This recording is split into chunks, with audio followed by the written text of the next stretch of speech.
Hey, how's it going today? We're going to continue doing the reading of the Jennifer Howell deposition. Sorry, I'm just kicking my camera back really quick because Cheryl's down there. He's earthquaking. We're going to continue reading the Jennifer Howell deposition. I did part one of volume one last week, and I decided to do part two of volume one this week. There's also another volume two as well that we'll probably do maybe like the next couple of weeks coming up, or maybe this week. We'll see how it goes. But if you guys don't remember, Jennifer Howell was Hero, you're messing with my camera. Jennifer Howell is one of the. I'm sorry, I'm so thrown off right now. She was one of the people that had. Well, she didn't do like a live testimony during the Depp v. Heard trial. Oh God. Okay, we should just start over. Hi, Dessa. How are you doing today? I have my corgi. It's underneath the camera right now. It keeps moving it, and I'm choking. And hi guys, how's it going? Things aren't smooth right now. Hope you guys are doing well. Hello. Maybe I should just get a drink of water. Anyways, happy Tuesday. We'll start over in a second. All right, there we go. I don't know what happened with my throat just now. I hope we're not gonna get sick or anything. Apparently, there's been an influx of people who are getting COVID lately, and I think it's also flu season right now. So please don't get sick. I don't want to get sick at all. I hate getting sick. Oh, that'd be horrible. Happy Tuesday. Hi, Tina. How are you doing today? All right, let's start over. Let me redo my intro thing. Hi, guys. How are you doing today? We're going to do part two of the Jennifer Howell deposition. There are two volumes to her deposition transcript. So we did volume one, and we're doing part two right now. Jennifer Howell is one of Amber Heard's friends and her sister's friend / boss as well. And we were all anticipating her testimony during the Depp v. Heard trial, but all they did was show portions of her like video deposition. She didn't really reveal much, didn't really talk about much, but now we have the full transcript of that video deposition. I've been reading it. And if you haven't seen part one yet, part one's already uploaded on YouTube. We also have the live stream for it as well. But now we're going to be doing part two. Okay. Was that okay? Was that better? A little bit better. I don't know. I feel like that was more rushed. I hate saying things for a second time because it feels less natural. And so, I don't know. I usually doing it on the first go. Let's go. Did y'all have a good weekend? Oh, and then also, I was having some issues with my YouTube, what's it called? Monetization thing. I left a hashtag, or is it called hashtag on YouTube? I think it's like technically sort of like hashtags. I left a hashtag on there, and it was with the Taylor Shabiz stuff. And so I think YouTube thought I was covering that. And then they had like the limited monetization thing, and I had to go back and have them fully review it. So now it's all good. We're all good now. And I think hopefully the stream will be okay. Because last time the stream was on limited monetization, which kind of like sometimes restricts the views a little bit. But yeah, if not, I mean, at least this video will go out live and it'll be fixed by then. So I hope you guys are doing well, and I hope you guys are having a wonderful week. And yeah, how are you guys all doing today? I had some really weird news this morning. I woke up to someone sending me a sort of like a obituary of someone that I knew. And it's really weird to, I don't know, I'm at the age where I guess like a lot of people around me are starting to die, or just things are just happening.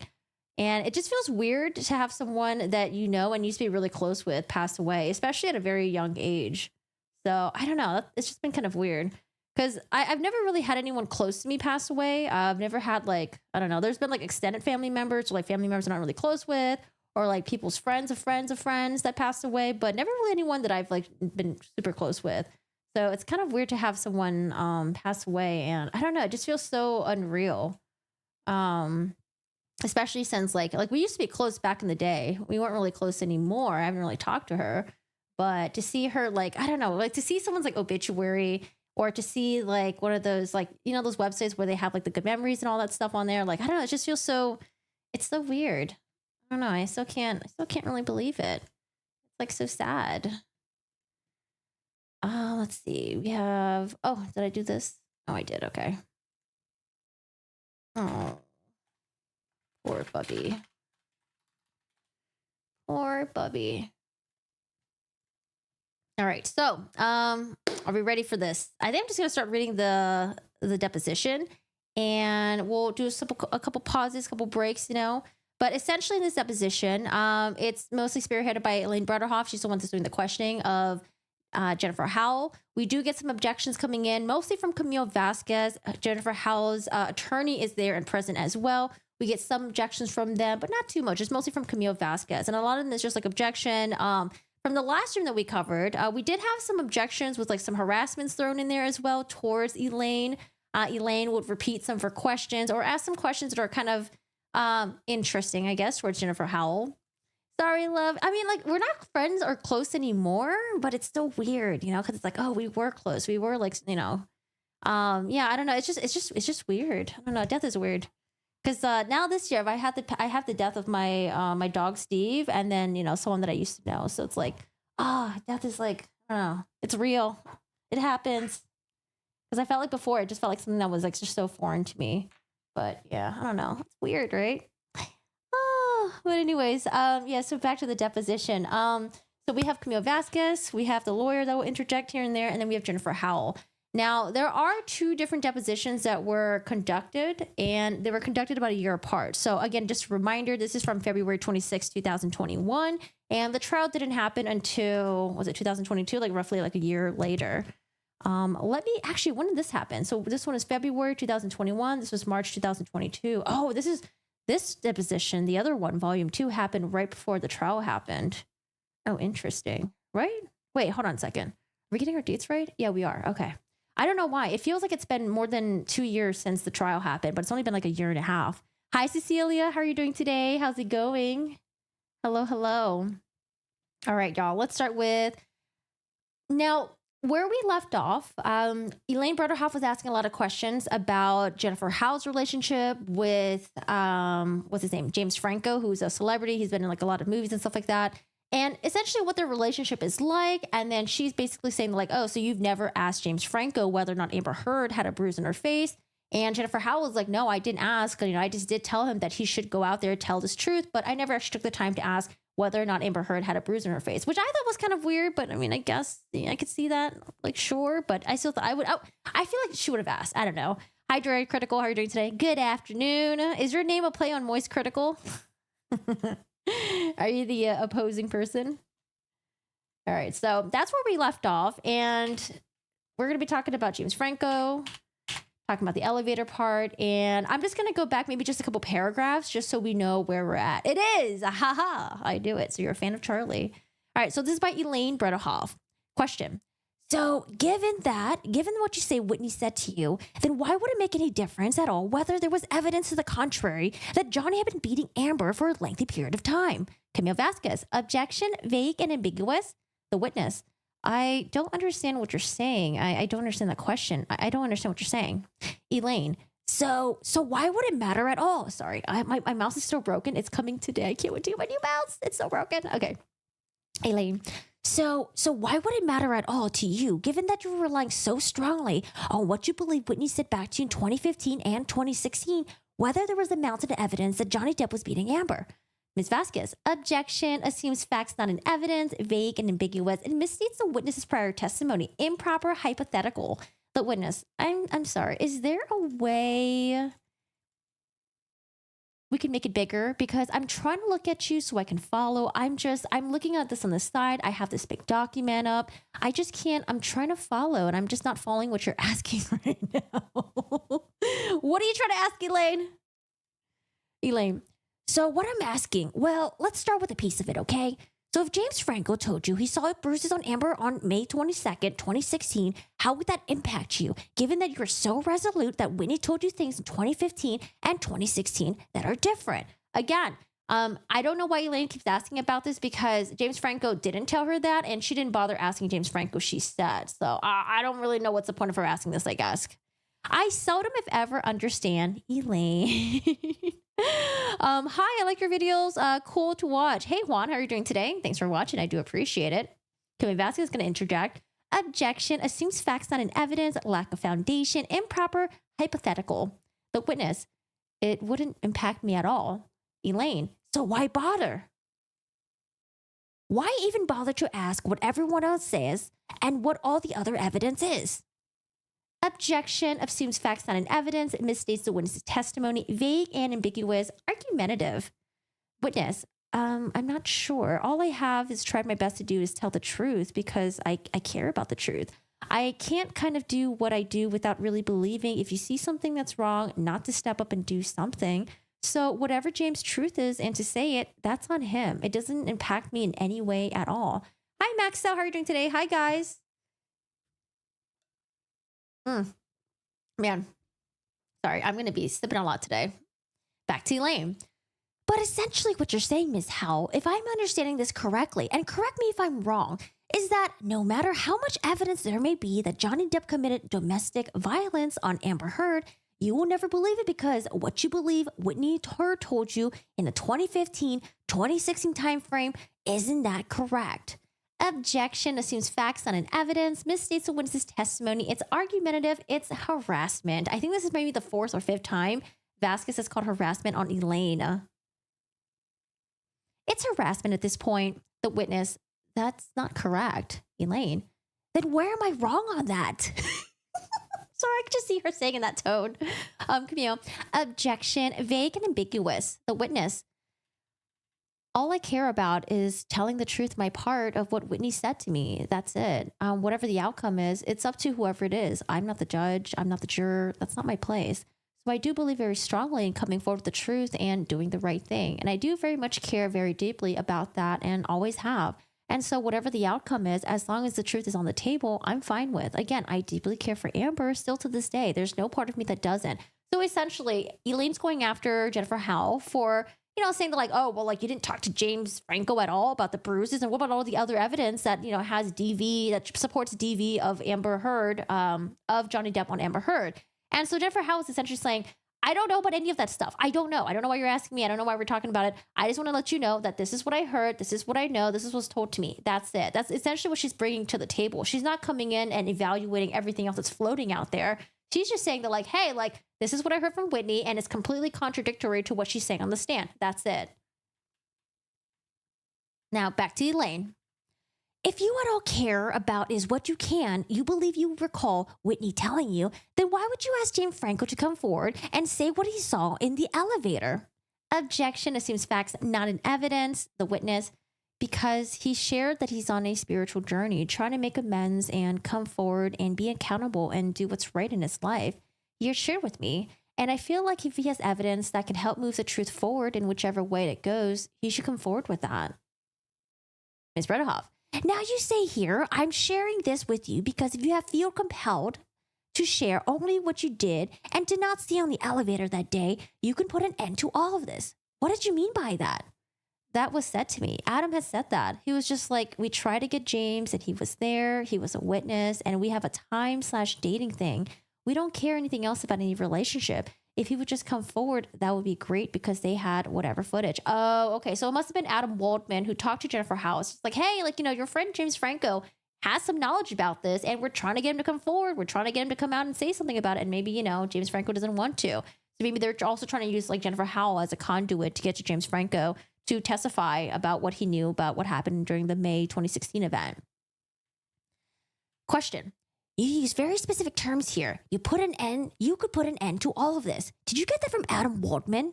Objection calls for hearsay. The witness. No, I was just writing an email. So do you mean that if James Franco said, no, I didn't see the bruises on Amber on May 22nd, 2016, then that would somehow exonerate Johnny Depp and everything would be done and the whole case would be over? I don't think Jennifer Howell said any of that. Oh man, lawyers twisting them words. Objection misstates the witness's testimony, misstates the documents. I'm sorry, I shouldn't say lawyers because I should just say Elaine. I'm sorry. The witness. No, that's not what I meant, Ms. Bredehoff. Well, did you mean that if he had said, yes, I did see the bruises on Amber's face, that would mean that the judge and all this evidence would be would be right? And they would be right. What the fuck is she saying? Okay, so let me start over. Well, did you mean that if he said, yes, I did see the bruises on Amber's face, that would mean the judge and all this evidence that was in would be right, and they were right to find Mr. Depp had committed at least 10 acts of DV on Amber. So I'm going to go back to using abbreviations, by the way. I honestly feel bad for Jen. Elaine's line of questioning calls her character into question. I mean, that's what they have to do, so she's doing her job. It's just that, I don't know, the manner that like Elaine conducts herself, it's just kind of like, Objection calls for legal conclusion, argumentative, assumes facts not in evidence, calls for hearsay, asked and answered, argumentative. The witness. Yeah, I'm gonna I'm going with ask and answer on that myself because I don't know what you're trying to get me to say. I'm being honest here. I asked him to come forward and tell the truth because he, Vince, and I are all very close. We had a business together, and I've known James. That's actually how I met Whitney and Amber, was at the Pineapple Express premiere in LA because I was there with him. I'd been through many journeys, many ups and downs with him. He said he was being accountable. So again, remember, Amber Heard was in Pineapple Express, which I completely forgot until people pulled clips of that. She was in Pineapple Express like very, very briefly. I think she played Seth Rogen's maybe potentially crazy girlfriend. Was it? I think she was crazy or something. Like I think he had broken up with her on the phone or something like that. I don't know. I just remember it was a very interesting scene, but I completely forgot that she was even in it. He said that he was being accountable. That is what I was referring to in the letter. No way. Yeah, no, she was in it. Let's see. Amber Heard Pineapple Express scene. Yeah, she's actually been in like quite a few decent movies, which I had no idea. Let me see. I don't know if I can play the audio. Oh, this is her. That's her right there.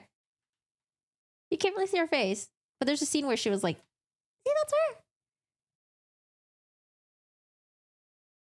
Yeah, that's her right there. That's the young Amber Heard. I gotta rewatch Pineapple Express. I haven't seen it in so long. Yeah, that's her right there. And then there's a scene later on where I think they break up or something. Yeah, there's like a scene later on where I think they broke up or something. It was like on the phone or something like that. But yeah, pretty interesting. What I thought was the most interesting was that she was in what's that zombie movie? The hilarious zombie apocalyptic movie with Jesse Eisenberg and Emma, the girl with the big eyes, is in it as well. And who were some other people that were in it? I forgot. But yeah, she was in the beginning scene of that, which I thought was really funny. So, no, maybe you gotta rewatch some of the movies. Okay. He said it was being accountable. That's what I was referring to in this letter. I cannot speak to my language whenever I wrote it. I was just writing it. Amber always looks mad in whatever role she plays. She did play, there's this movie that I watched recently. Oh man, it was so sad. It made me cry at the end. But it was about a guy who was trying to transition into a woman. This was like back in the day, like maybe like the early 1930s or something like that. Oh, what was it called? It was so good. But she was in it, and they gave her, I don't know, they made her do like, they always make her do like a weird accent, and like the accent just didn't sit right with me, but she wasn't angry in that movie. She was there, you know. But yeah, it was what was it called again? Let me see. I recommend you guys to watch it. IMDb. It was so sad. Oh no. Anyone seen her new movie that she's in yet? Like In the Fire? Heard some interesting things about that movie. But it is a horror movie though. I'm like, I do like me some horror movies, even if they're bad. The Danish Girl. Oh my God. Back in 2015. Yeah, it's called The Danish Girl. Yeah, I'm like looking at her IMDb right now. There's so many movies I didn't know she was in. She was in The Adderall Diaries. I don't remember seeing her in there. She was in Machete Kills. I don't remember seeing her in there. She was in Paranoia. I don't remember that. Rum Diary. I remember watching it too, but I remember I didn't like the Rum Diary. But I don't remember her being in that as well. Yeah, she was in Zombieland. That's the movie I was talking about. Yeah, it's weird. She was in Californication. Wait, what? I wonder which episode. Yeah, it's weird. I never remembered what movie she was in. I just remember her as like the pretty Hollywood girl.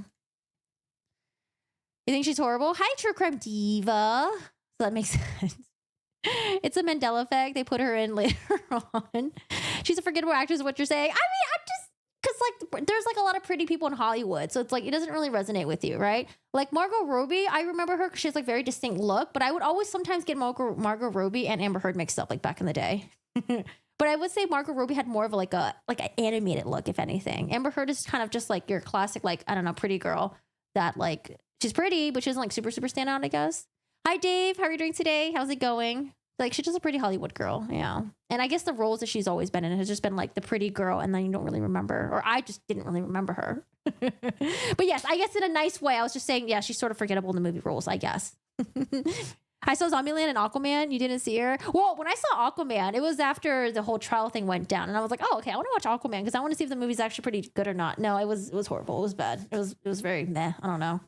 Ugh. How's it going, Dave? You guys have a good weekend? All right, back to Elaine. Miss Court Reporter, and forgive me, I forgot your name. I think it's like Marna. Can you reread the question, please? The reporter, sure. So the question was, well, did you see that if he said, yes, I did see that there was bruises on Amber's face, that would mean that the judge and all this evidence that was in the world would be right, and they were right to find Mr. Depp had committed at least 10 acts of DV on Amber, the witness. I would not think that his answer either way would give a final verdict. That's not what I meant in that sentence. So, well, what did you mean when you said you could put an end to all of this? Camille, objection, argumentative, asked and answered. Hi, Diano. How are you doing today? How's it going? Good, thanks. All I remember when I watched Aquaman, I remember her. The wig. Oh, man. The wig. I didn't know who she was yet. The wig was...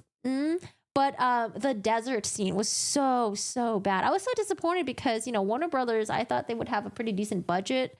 But the scene where Myrna, I think that's her name of the character, and Jason Momoa were in the desert, it looks so fake. It looks so bad. Oh my gosh. I've showed you guys on stream before. It's so bad. I'm like, what is up with this budget? Because when you watch Marvel movies look pretty freaking decent, right? The effects and everything like that. Like, I know they have a huger budget, but I was expecting a lot more from Warner Brothers, especially when they're trying to get into the whole superhero franchise shit. You're good? Thanks. Good to hear. I'll be back after Boy in the Box trial is, Boy in the Box trial. Oh my gosh. I heard that he had to testify against his dad, right? Yeah, a lot of really sad stuff happening right now. You think AH and Jody are so similar in the stand? I felt like Jody was more authentic, if anything. I don't know. Jody, delusional, but she felt more authentic. Also, did you know that Jodi Arias was on the stand for, 3 weeks straight or something? It was crazy when she was testifying for herself, not when she was being cross-examined. When she was being cross-examined, that was a whole wild show. But when she was up there, apparently she was up there for a couple of weeks.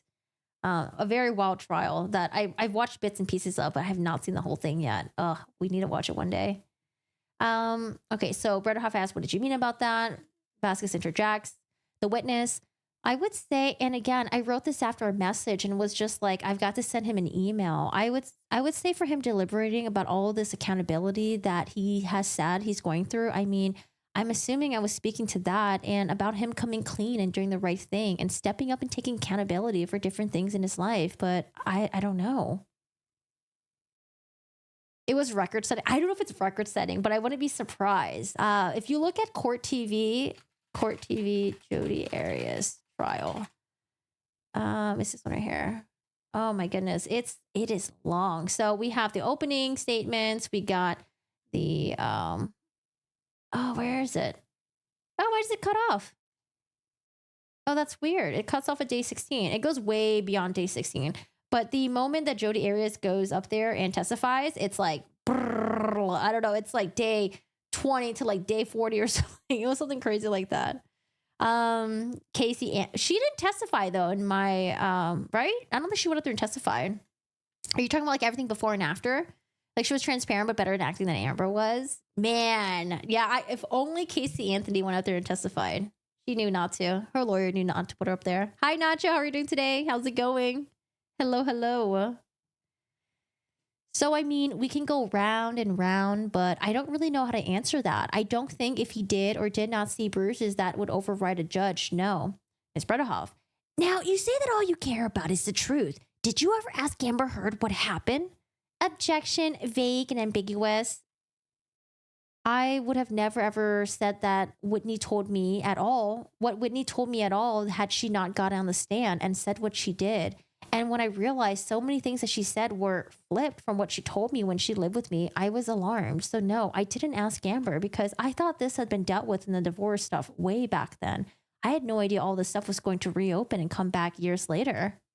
Casey didn't testify, but my lord, all the doc. Oh my gosh, the doc. Oh, the one on Peacock, the one where it opened with her looking at her daughter's pictures. And she's like, oh yeah, I have this photo. I don't know. That doc was very it was very cringe to watch.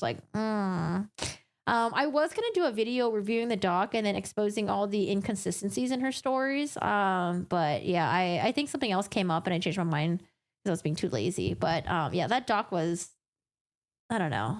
I didn't think it was good for her. Question. So let me ask the questions again, because I didn't ask you whether you thought that it was all over in the divorce proceeding. If you were searching for the truth at the end of July and beginning of August in 2020, why didn't you ask Amber Heard? Because I felt if she took her sister over there, put her in the stand, and Whitney flipped every story she told me while she lived with me, that there was a reason she was asking her sister to lie on the stand. That is why I did not reach out to Amber. That is why I did not reach out to Whitney. So you just assumed that everything was false regardless of what the evidence was? Objection, argumentative, objection, argumentative, assumes facts not in evidence, misstates a witness testimony, it's argumentative. I did not assume anything other than that what Whitney has said on the stand was in direct contrast to what she told me for 11 months repeatedly, and what she told me repeatedly while she lived with me that entire life, that she was covering it for Amber, living in Amber's shadow repeatedly.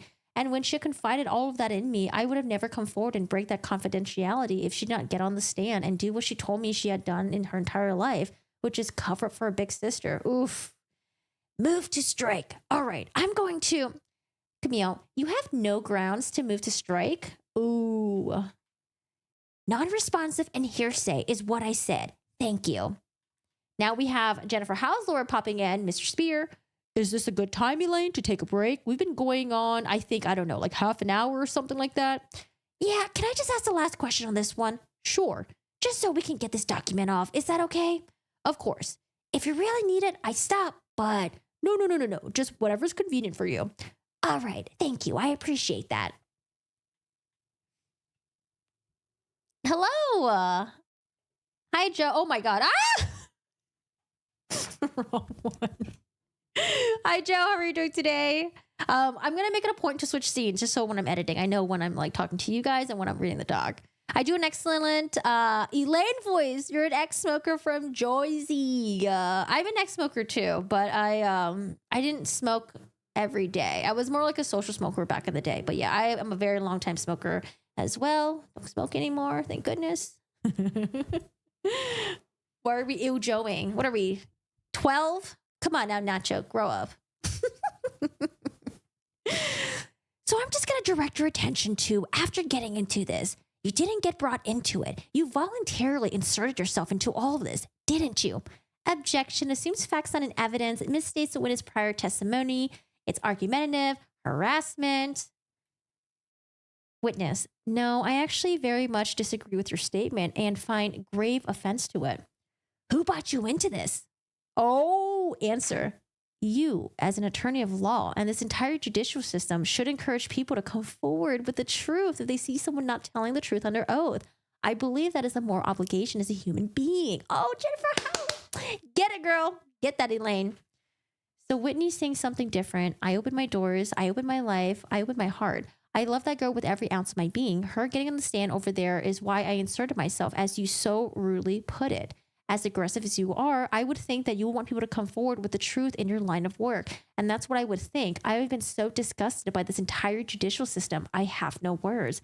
So don't attack me for doing what I feel I have the moral obligation to do, which is tell the truth as I told it to me. The reason I opened my home, my heart, my life to someone I care very deeply about. So stop attacking me and my character. I am done with it. Oh, Jennifer Howe putting her foot down. Let's go, Jennifer.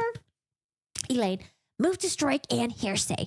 Let's go ahead and take that break. I agree with you. Yeah, Elaine, sounds like a good time to take a break. Yep, that makes sense. All right, so they're taking a break. There's a little bit of recess here. Damn, Jennifer. Wrong scene.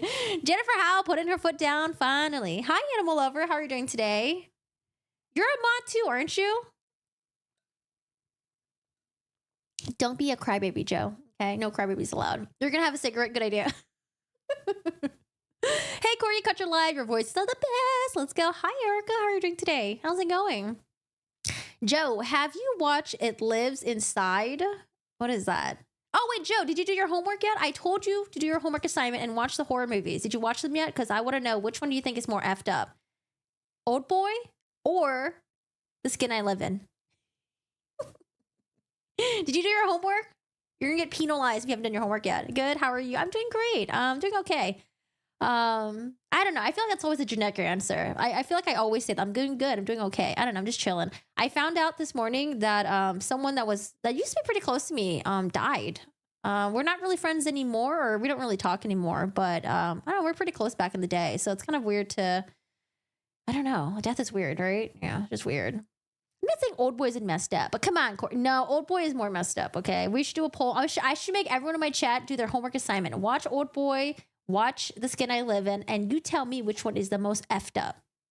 You watch The Skin I Live In. It Lives Inside sounds vaguely familiar. It sounds gross. I was watching a different stream. My mom came in the room when Corey was doing Elaine voice. Is she on drugs? I used to be on drugs.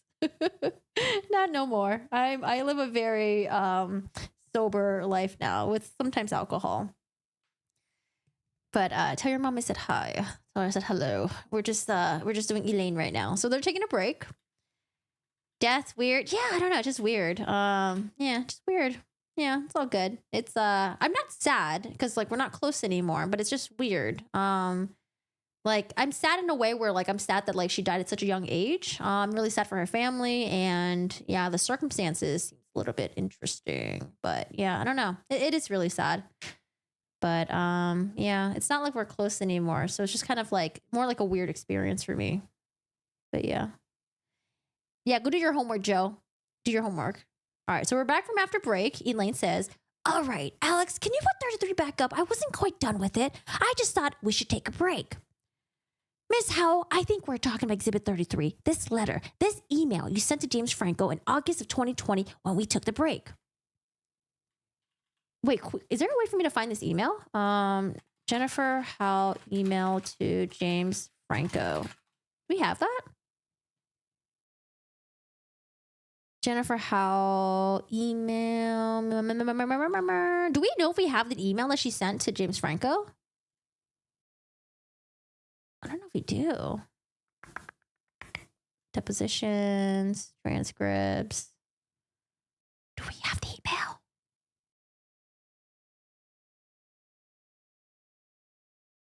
Yeah, apparently she passed away more than a month ago. It was kind of like on the hush hush, it seems. But some of my friends just found out and they sent me her like obituary and stuff. Yeah, I don't know, it's just so weird. 30s, still so young. So I don't think we have the Jennifer Howell email to James Franco. I don't think we do. I don't remember reading it actually. I'm just going to go down to the bottom where we were talking. I think we established that you have indicated here that you were getting brought into us, and I think we just finished your testimony on that. And you would agree that you reached out and somebody didn't reach out to you, correct? Yes. Okay. And then it says, and paying attention to the witness statements and trial transcripts. What about the witness statements and the trial transcripts were you paying attention to?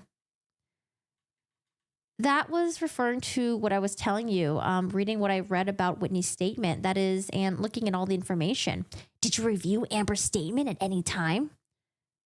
I looked over them, yes, again. And the only thing I can speak to of truth or not true is Whitney's as she told me. So I don't know anything beyond that. And that's what I can speak to. Now you said, I am deeply ashamed that it took 2 subpoenas to speak the truth. Do you see that? 100%.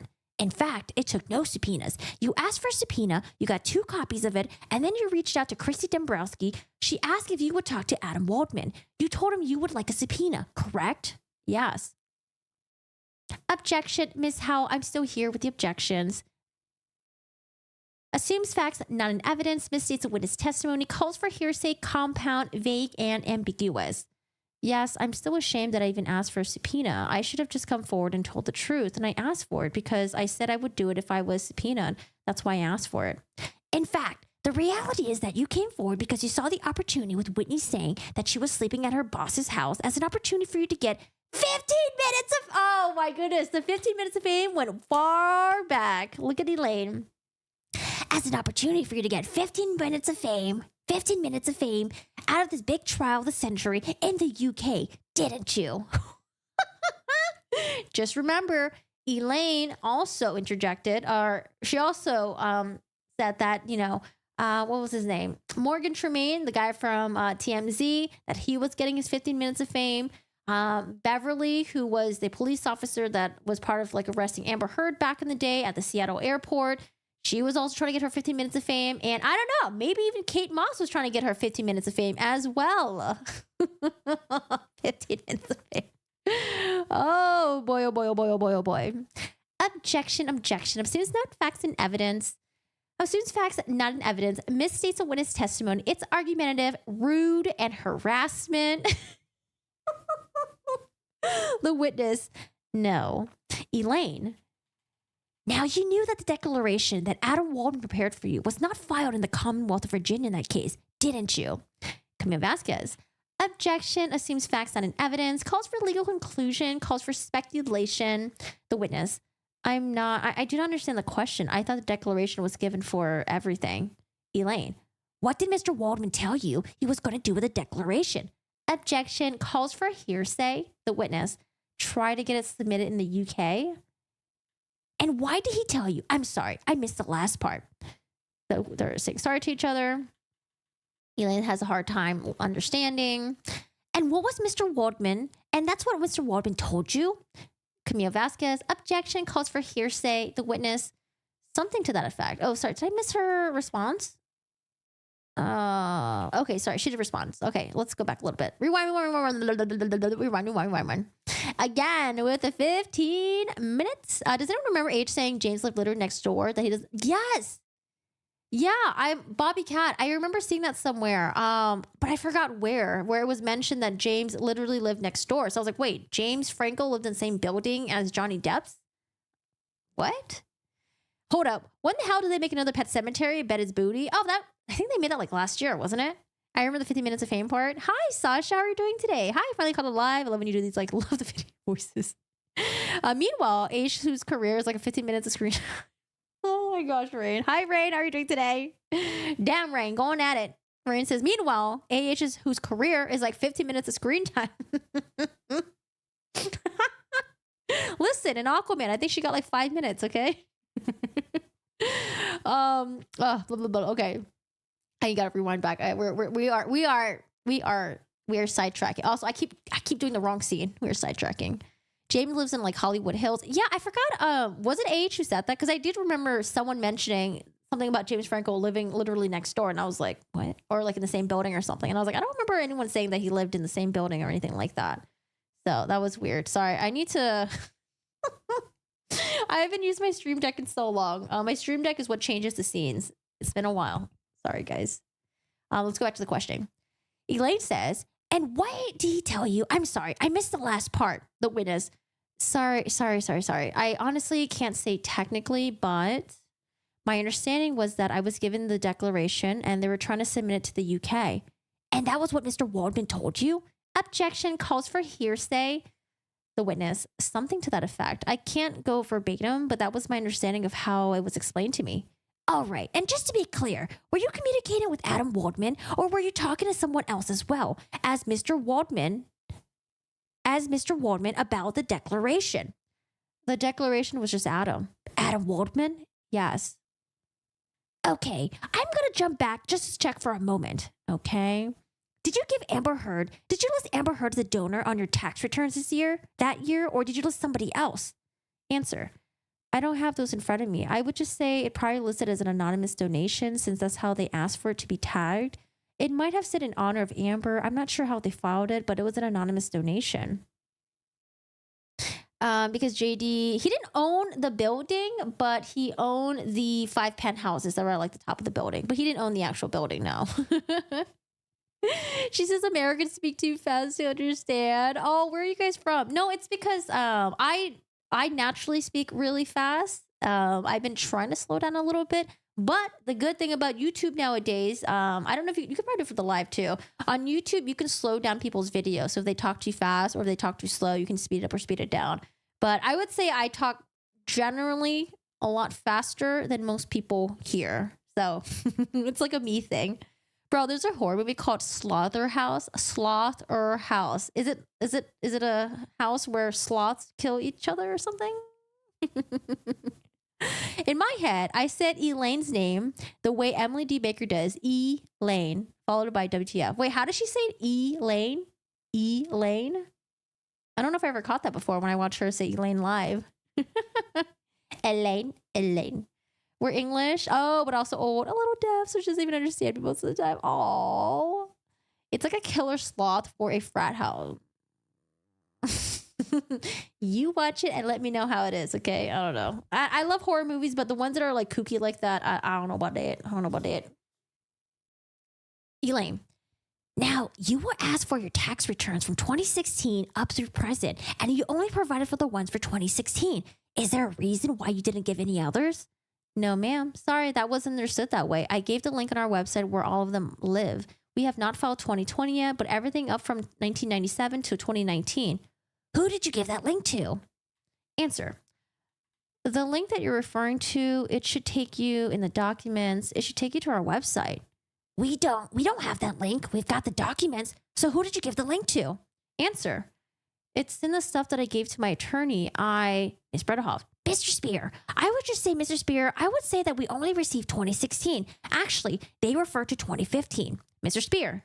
Yeah, two things. One, the link was provided to counsel for Mr. Depp, who we provided all the documents to originally. Number one.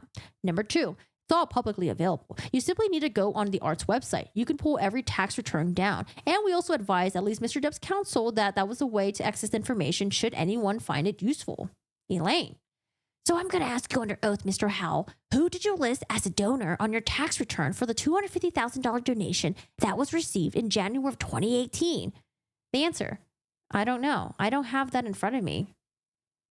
And we have accountants who prepare these documents, so I don't know off the top of my head. And sorry, I didn't realize that I was speaking to the charity stuff today, as I mentioned before, or I would have been a little bit more prepared for that. So I'm just going to now ask you to take a look at, Alex, if you could bring up number 32, tension complies. I'm going to ask you to take a look at what's been marked as deposition exhibit number 32. Again, it's the camera from the elevator in the Eastern Columbia building. Again, the Eastern Columbian building is where Amber Heard and Johnny Depp lived at the time. And Alex, I'm going to ask you to fast forward. Yeah, you can start there. That's good. This is on May 22nd, 2016. Do you recognize that as Amber Heard? Uh-huh. Is that a yes? I'm sorry. Yes, I do. For the court reporter. Sorry. Do you recognize that gentleman? I do. Who is that? That's James. James Franco? Yes, ma'am. Elaine. All right. You can now stop now, Alex. Would you say that there was somewhat of an intimate gesture between the two of them when? Objection, vague, and ambiguous. Sorry, Elaine. Sorry. Would you say there was somewhat of an intimate gesture between two of them when Mr. Franco laid his head on Amber's shoulder? Objection calls for hearsay and assumes, and it's vague and ambiguous. Elaine, you need to answer that. Sorry. Again, ma'am. Sorry. I'm just trying to follow. Yes, ma'am. Okay. And would that type of an intimate gesture be more likely to take place if he had seen bruises? Oh my gosh. Wait. So she's saying that the reason why someone leaned their head on someone else was because it's probably because there had been bruises and that's why there would be an intimate gesture like that. Like, oh, that's like, come on. Like we wouldn't know that. Why even ask that question? Why? She pronounces Elaine with the eye roll. I hear Emily's voice in the head every time I read Elaine. Elaine. They have completely ruined old horror movie franchises. Halloween, Friday the 13th, Texas Chainsaw, all the new ones that have been written by a 10-year-old. Wait, I will say, I do like the new Halloween movie that came out. I like the new Halloween movie that came out. I thought they did a pretty good job. Texas Chainsaw. I like Texas Chainsaw too. I thought they did a pretty good job with that as well. Friday the 13th. Which one is Friday the 13th again? Is that with Jason? I don't remember Jason. Yeah, I don't know. That one, I don't remember. Freddy Krueger one? Meh. Yeah, the new Halloween movie was good. It was bad. No, it was so good. I like the new Halloween, and then also I like the new Texas Chainsaw. I thought they did a really good job with it. And the new Hellraiser was pretty decent too. I like the new Hellraiser. There are parts in the Hellraiser that was like really pissed off though, but I thought it was pretty good. I will say though, I didn't really watch the original. So if you grew up with it, you watched the original, then I can understand why maybe you don't like the new remake of it. I only saw like the new ones. I haven't really seen the original. Boo you, Cedric. Boo you. Yeah, the new Hellraiser was pretty good too. I enjoyed it. All right. Also, I would say my I don't know, maybe my bar for horror movies is just pretty low because I just love horror movies in general. So I'm just really grateful that they're just making fucking horror movies. I don't know. Oh, okay. Can I say something though? I will say that the Jeepers Creepers 1 was pretty decent. Jeepers Creeper 2, I think, was pretty decent as well. What the fuck happened to Jeepers Creepers 3? What did they do to it? Why did it look like some cheap ass TV show made back in like the early, like, I don't know, like 1990s or something? It was so bad. Oh my gosh. The way they did Michael with such nephew the originals. Yeah, see, I haven't seen the original. That's probably why. You've seen a bunch of Hellraisers. You're also a fan of B budget horror.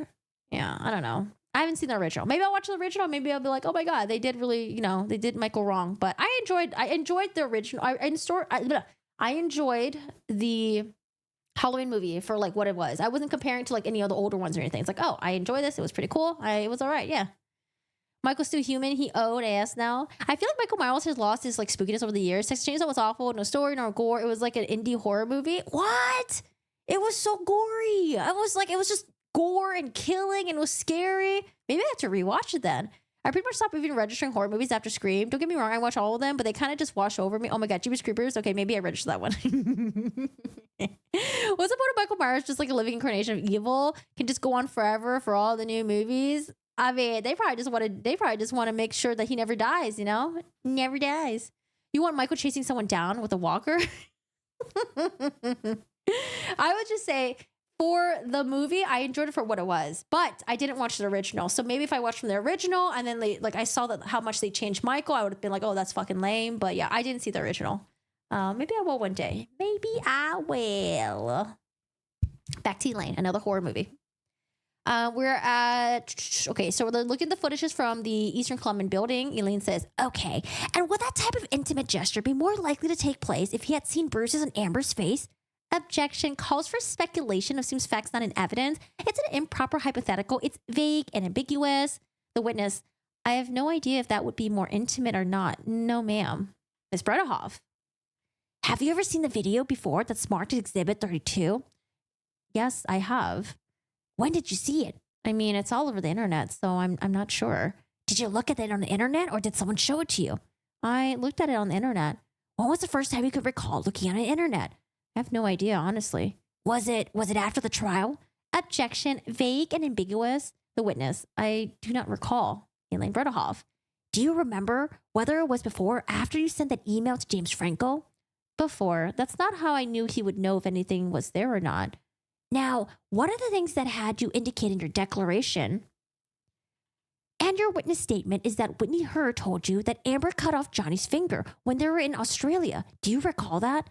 Answer, yes, ma'am. Okay. Now, first, you were confused about when that was, and then you corrected that in your witness statement to the UK in support of the appeal. Oh my gosh, I'm sorry. There's a earthquake happening right now. Shiro!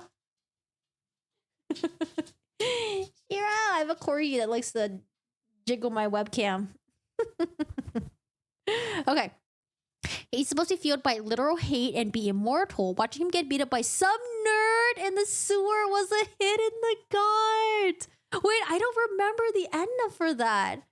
Oh no, I missed the beginning. Hi, Kay. How are you doing today? The video will be up, so you'll be able to watch the beginning later on if you want.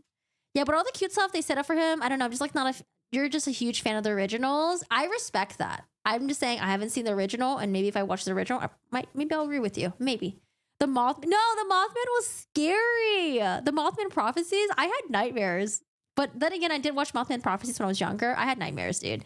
No. And I also lived near Virginia at the time, too. So I was like, whenever we're driving Virginia, I was like, the Mothman's going to come get me. In the old movies, he's cursed. The reboot kind of got rid of that. Wait, the ending? He was beat up by some nerd in the sewers? I don't remember. The moths were like extremely flammable. Oh, true. If you had a flamethrower, you good. In the old movies, he's possessed by a demon, but with that reboot, they stopped all of that. Oh, man. Guys, I gotta rewatch I need to watch the old Halloween then. I want to participate in this argument. What the hell you guys talking about? With the reboot, he's now just like evil human. Wait, what happened at the end again? He got beat up by a nerd in a sewer? I don't remember that. I remember there was a kid wasn't there a kid that wanted to be him? I gotta rewatch it. I don't remember. This is like over a year ago. All right, back to Elaine. Oh, we're gonna talk about the Australia finger incident. Okay. Australia finger incident. Elaine. Okay, now first, you were confused about when that was, and then you corrected that in your witness statement to the UK in support of the appeal. Do you correct that? Do you recall that? I'm sorry. Objection assumes facts not in evidence, calls for legal conclusion, calls for hearsay. The witness, if you say so. I honestly don't recall, but yes. So when did Whitney Heard tell you that Amber Heard cut off Johnny Depp's finger? Sorry, let me start over. So when did Whitney Heard tell you that Amber Heard cut off Johnny Depp's finger in Australia? Answer. We were sitting in the office. I was on, not this computer, but the computer, a few computers before this one at my desk. She was sitting in the black and white chairs next to the kitchen. There were chairs there. If I'm not mistaken, she was wearing a long black skirt because I was very much into my work, and she jumped up and proclaimed she's got some tax and was like, oh my God, she's gone and done it now. And she said it very loud in the office too. It was out loud in the office to whoever was in the office at the time. So I rolled my chair back and turned around and was like, what are you talking about? Elaine, what did she say? She was like, I've got to respond. She had a phone in her hand. She was texting somebody. She walked out. There was a door to the left. She walked out. She was kind of in a state of panic. And then she was outside dealing with it. Elaine, so who did she text? Did she tell you who she was texting with? Answer, it was somebody. I would say Kevin, because that's who I remember her kind of going back and forth with on communication at the time. But I could be wrong. It was somebody from his team had reached out to her, I guess, assuming from Australia. And that's what she said. That's all I can say. I mean, I don't know. I didn't look at the text. I was shocked. I think it was one of the most alarming things. Again, Kevin was the house manager in Australia. I think. Was it Kevin Murphy? I think. Halloween 3 almost killed the franchise. True. The Fly is way better than the Mothman. The scene where he turns into the Fly is so gross. What is the Mothman actually going to do? Like eat all your clothes in the closet? I'm like, okay. Listen, when I watched the movie when I was young, okay? I was young and it was so scary. But no, I didn't even think about that. You're downloading the Fly now. Totally legal. Most horror movies sucks nowadays, but at least A24 is putting out some good horror. Yes. Oh, I watched Saw X or Saw 10, but it was actually pretty good. I actually really liked it. It was gory, but I feel like for me now that I'm older, I don't know, the gory stuff doesn't really bother me as much because maybe it just looks fake, or maybe I just like see a lot of like gory stuff online that I'm just like about it. But Saw X was pretty decent. I enjoyed it. Nick Castle played Michael in the original, has a cat named Michael Meowers. Oh my God, that's so cute. Oh, Michael Meowers. So since Steve passed away, if I ever get a dog in the future, I want to get the most humanly named possible. And I need ideas because I feel like Steve was like the best name. I'll wait for Saw X to hit in the streaming service. Yeah. I mean, I don't think it's, we only watched it in theaters because my friend pitched just walking into the theater. Apparently someone told her that no one checks tickets. And I was like, no, I'm too scared. I'm buying my own ticket. Okay. Y'all can hop through and go in there illegally. I'm gonna buy my ticket. But I think everyone was just kind of like, let's just go to a better theater. And then like we ended up just paying for the tickets anyways. I mean, I was going to pay for it anyways because, I'm a scaredy cat. But yeah, I really like Saw. I just say, was it movie theater worthy? No, probably not. Dude, talk to me. Their best horror. No way. A24 has so much other good movies. No. I mean, like maybe like categorically like horror, not like psychological thriller / horror. But I don't know. Talk to Me was good, but it wasn't like the best. It was good, but it wasn't like the best. Maybe because like the main character and all the other people pissed me off way too much. Frank, I know we were gonna do Frank. So someone accidentally called Steve Frank a couple years back, and I was like, oh my God, that's such a funny name. Frank. Such a cute name. Richard. Oh, it could be Dick for short too. I'm sorry, we are totally not paying attention today. Okay, back to Elaine.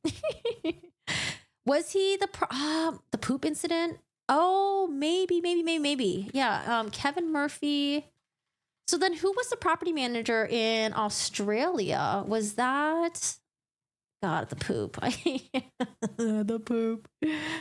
Oh, man. The giant turd that happened to be from 6-pound Yorkies. Who's who? Let's see. Let's look it up. Sorry. It's been a while. We have Ben King. Oh, true. Okay, so Ben King was the Australia house manager. Kevin Murphy was, I think the house manager, or the one who like did the stuff at the Eastern Columbia building, right? There was a Brandon Patterson, Kevin Murphy. Estate manager at Eastern Columbia building. Correct. Okay, cool. Chad. No, I don't want to do Chad. Bill. Yeah, I was thinking about Bill too. I think Bill would be a good one. Like Bill, Frank, Bill and Frank. Yeah. Albert, James. James. Oh, James could be a cute one. James. Hereditary. Oh, wait. Yeah, Hereditary. Midsommar. Okay, hold on. There's so many good A24 films. Dude, did you see the Sacrifice of Lamb? I don't know if that's even the right name. It was God, it was such a weird movie with Will Collins. Will Collins, right? Is it not Will Ferrell? Will Collins? Dude, y'all need to watch it. That movie was so fucked at the end. Oh my goodness.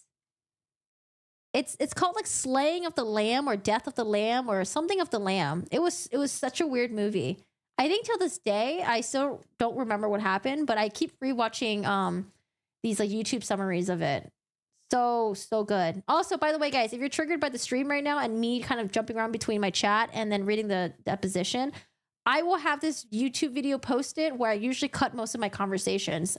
So if you just want me to read the fucking transcript, wait for the YouTube video to come out. I promise you, I try to cut off the all the other stuff that we're chatting about. No, not Silence of the Lamb. It's list of A24 films. It's such a weird movie. List of A24 films. Not Silence of the Lambs. It is Lamb.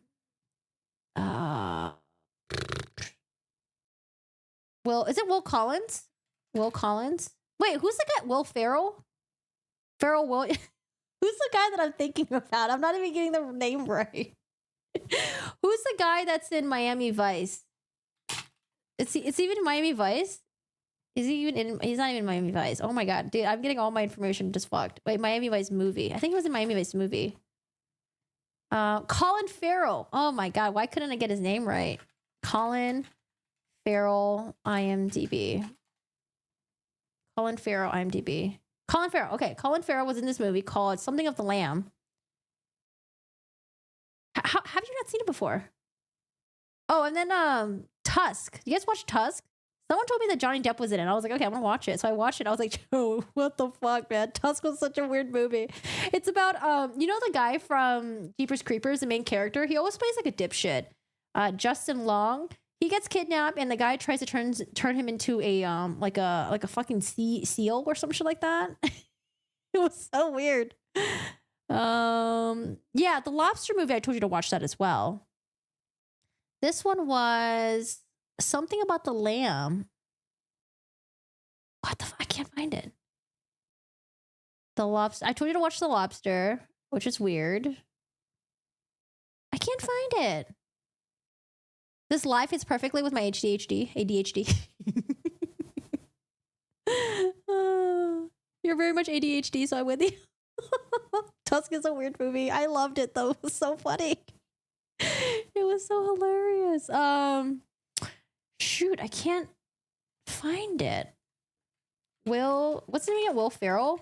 Lamb movie. Is it not Lamb? Oh my god, why could I think of it? It's like something of the lamb. Maybe the word lamb isn't even in it. A24 films list. Okay. Let's start over. I need to refocus. Let me find it. It is not Spring Breakers. Oh my god, I can't believe Spring Breakers is an A24 film. I think James Franco was in that one. Under the Skin. Tusk. Here, I'll let you guys look at the list with me. Ex Machina was good. The Adderall Diaries. Amber Heard's in Adderall Diaries. The Monster. What? Was it not an A24 film? I could have sworn it was an A24 film. It's so A24. Hereditary. Am I going crazy? I can't find it. Wait, Uncut Gems is A24? That's pretty good too. Oh my god, I think I'm going crazy. I can't find it. Am I just making this shit up? Now I have to find it. Colin Farrell. We'll be back to Elaine in 5 minutes. Give me 5 minutes. Colin Farrell. I swear to God, he was in it. I think I'm going crazy, guys. Oh, the killing of a sacred deer. Whatever. Deer, lamb, same shit. Same fucking animal. The killing of sacred deer. Please watch it. It's so weird. Nicole Kidman's in it. Farrell Colin is in it. And then this fucking kid is in it. Y'all need to watch this. It's so weird. Oh, Alicia Silverstone's in it. Oh, Alicia. Bobby Cat, have fun at work. Yeah, Cecilia has it. Yeah. Deer, lamb, same thing. Yeah, deer, lamb. And then they just leave him in the walrus enclosure. I'm like, why? I know. And they like fed him food. I think because mentally he's accepted he's a walrus and there's no way they can turn him back to being a human. It was so sad. But yeah, I recommend watching. I'm going to have to watch that. Please watch it and report back to me, okay? There's a couple of weird fucked up movies I have for you guys if you guys are interested.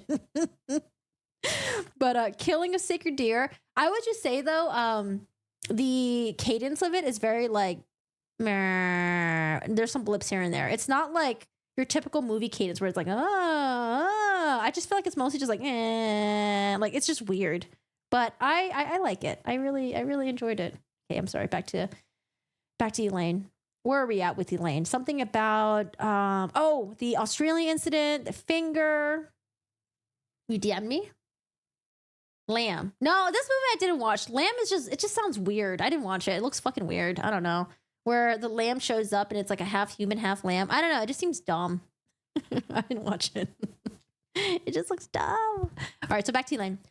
So let me just be sure that I understand exactly what you don't know who Whitney was texting with, correct? Again, if I had to take a guess, it would be Kevin, but I don't know for sure, so no. I just want to make it clear that you don't know. I don't want you to guess. You don't know who Whitney was texting with. Nods head. And Whitney said, oh my God.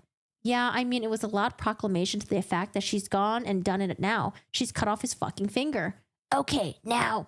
It was very loud. And a lot of things were said very regularly in the office. And that's where we're all hearing all of it. I've never not said that. It's not everything I know is coming from Whitney. It's just that what she said on the stand is different than what she's saying. That's all I can speak to from all the evidential standpoint. Question. So let's just stay here for a minute. So if you have Whitney Heard texting with someone who apparently, and you don't know who it is, who apparently said something that led Whitney to believe that Amber had cut off Johnny's finger, correct? Camille. Objection. Misstates a testimony, assumes facts not in evidence, calls for, is that correct? Yes, ma'am. Okay. And you don't know now, when was that? I was trying to piece everything together between the dogs, when they came to the office, and that's how I started putting together a timeline. I would say March-ish, but again, I don't have that in front of me. The dogs came whenever they came back from Australia. So that's what I've been trying to piece together. That was said when. Oh, remember. Oh, apparently I think, Amber Heard, remember the whole drama with bringing the dogs to Australia? Amber Heard had reached out to Jennifer Howell. So Jennifer Howell could write like a character statement about Amber Heard, I think, because she had to appear in front of like Australia court, and she asked Jennifer Howell to like write like a little like letter thing, it's such as saying like, oh, you know, Amber's a good person, she donates to us, and blah blah blah. And I think stuff like that. Oh my goodness, now that I remember, that was creepy. Yeah, I would. I would get bored for the straight read. Your Elaine voice still makes me laugh. It's awesome. Thanks, Megan. Drink break. Oh my gosh, getting hot in here. Whoa, I completely forgot about this. And I think the whole thing with the Australia dog timeline, I feel like this happened after the finger incident. Like imagine the finger incident happens and then you smuggle the dogs in. And then, oh God, I wish I took notes about this. I'm pretty sure it happened afterwards. I think.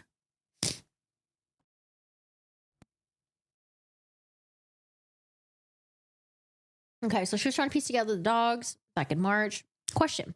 You piece it together with the dogs? Is that the dog incident in Australia? Answer. Yes. Whenever they were flown back privately, they were coming in the office every day.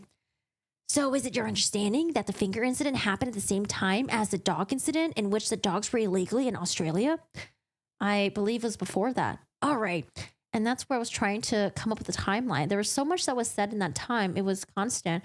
So that's where I was said on the dates. I've always said on the dates, I'm just trying to be as honest and give you what I know as I possibly can. So I don't know the exact date.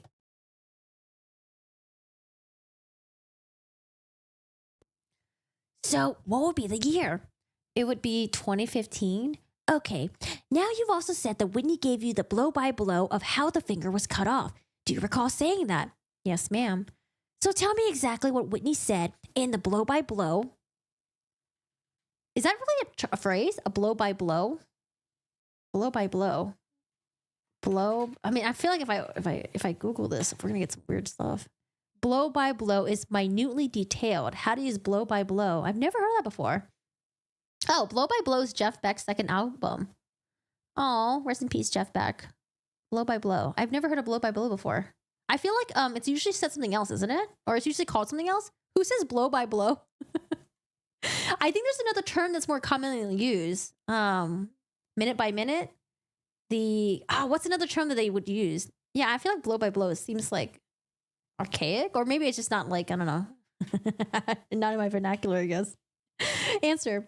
She came back from whoever she was talking to out in the hall. She was still very upset, and she was like, she apparently threw a bottle, his fingers off, and they rushed him out. Oh my goodness. Damn. She was kind of in a state of panic, to be honest with you, because she was so upset and didn't know what to do. And yeah, I mean, that would be what I'm saying, the blow by blow that I was referring to. Piece by piece. It's a very common term when dealing with Amber. Oh, play by play. Yes, Megan, that's what I was thinking of. Play by play. I've heard of play by play before, but never blow by blow. Might start using it. Blow by blow. I think it really truly is an old phrase. Normally it's word for word. Yeah, play by play, word for word. Well, no, word for word's a different, would be like a different meaning. Word for word. Word for word is like when you're like tracking what someone is saying, word for word. But play by play is when like someone's giving you an update of like what's happening. Play by play, blow for blow. Okay, sorry. We're sidetracking so much right now. So she said, I just want to make sure I've got exactly what you recall Whitney saying. So she said, so apparently she threw a bottle. No verbal response. What the hell happened? Ah! What happened? Oh no, did I accidentally blow by blow? Sorry guys, I don't know what happened. The page just jumped away. Blow by blow, finger cut off. I'm just gonna go back. I'm very lost. Andrea, hi. Hello, Andrea. How was your weekend? How's it going? The only unit you use in Amber's case is poop per sheet. Shut up. Rain, you're killing me. You're killing me, Rain. You're killing me. Okay, I think I'm sorry. I gotta get it together. I think my mind just scrambled today. I gotta get it together. Get it together, Corey. Get it together. Okay, question. Okay, so you also said that Whitney gave you a blow by blow of how the finger was cut off. Do you recall saying that? Yes, ma'am. So tell me exactly what Whitney said in the blow by blow of how Amber cut off Johnny's finger. She came back from whoever she was talking to in the hall. She was still very upset. And she was like, she apparently threw a bottle, his fingers off, and they rushed him out. She was kind of in a state of panic, to be honest with you, because she was so upset, didn't know what to do. And yeah, I mean, that would be referring to what I was saying. The blow by blow that I was referring to was, I just want to make sure I've got exactly what you recall Whitney saying. So she said, so apparently she threw a bottle. No verbal response. What else? And that it cut off his finger. And oof, this is not looking good. And that I believe wherever she came in was made to say she came in, she was upset. And I was like, she cut his finger off with a knife? What, with a knife? She was like, no, she threw a bottle at him. That was apparently some big blowout. I don't know. Oh my goodness. Not looking good. I wonder if Elaine's like, damn, that Amber lied to me. Damn that Amber. They were texting her. She was pretty upset. And then she said that they whisked him out. Yes, ma'am. I believe that those were the words. I don't want to say whisk exactly, but that they took him out and that Amber, I think they wanted her to call Amber or they had Amber somewhere else. She was going back and forth as to what to do. So Whitney was reporting to you based on the text messages that she had with a person you don't know, correct? Uh-huh. You have to say yes, please. Yes, ma'am. Okay. And that whoever that she was telling Whitney, they wanted her to speak with Amber. Is that to calm Amber down? I don't know her. I don't know if they had been asking her to text her or call her, but they said they were trying to calm Amber down. Oh, thanks, Andrea.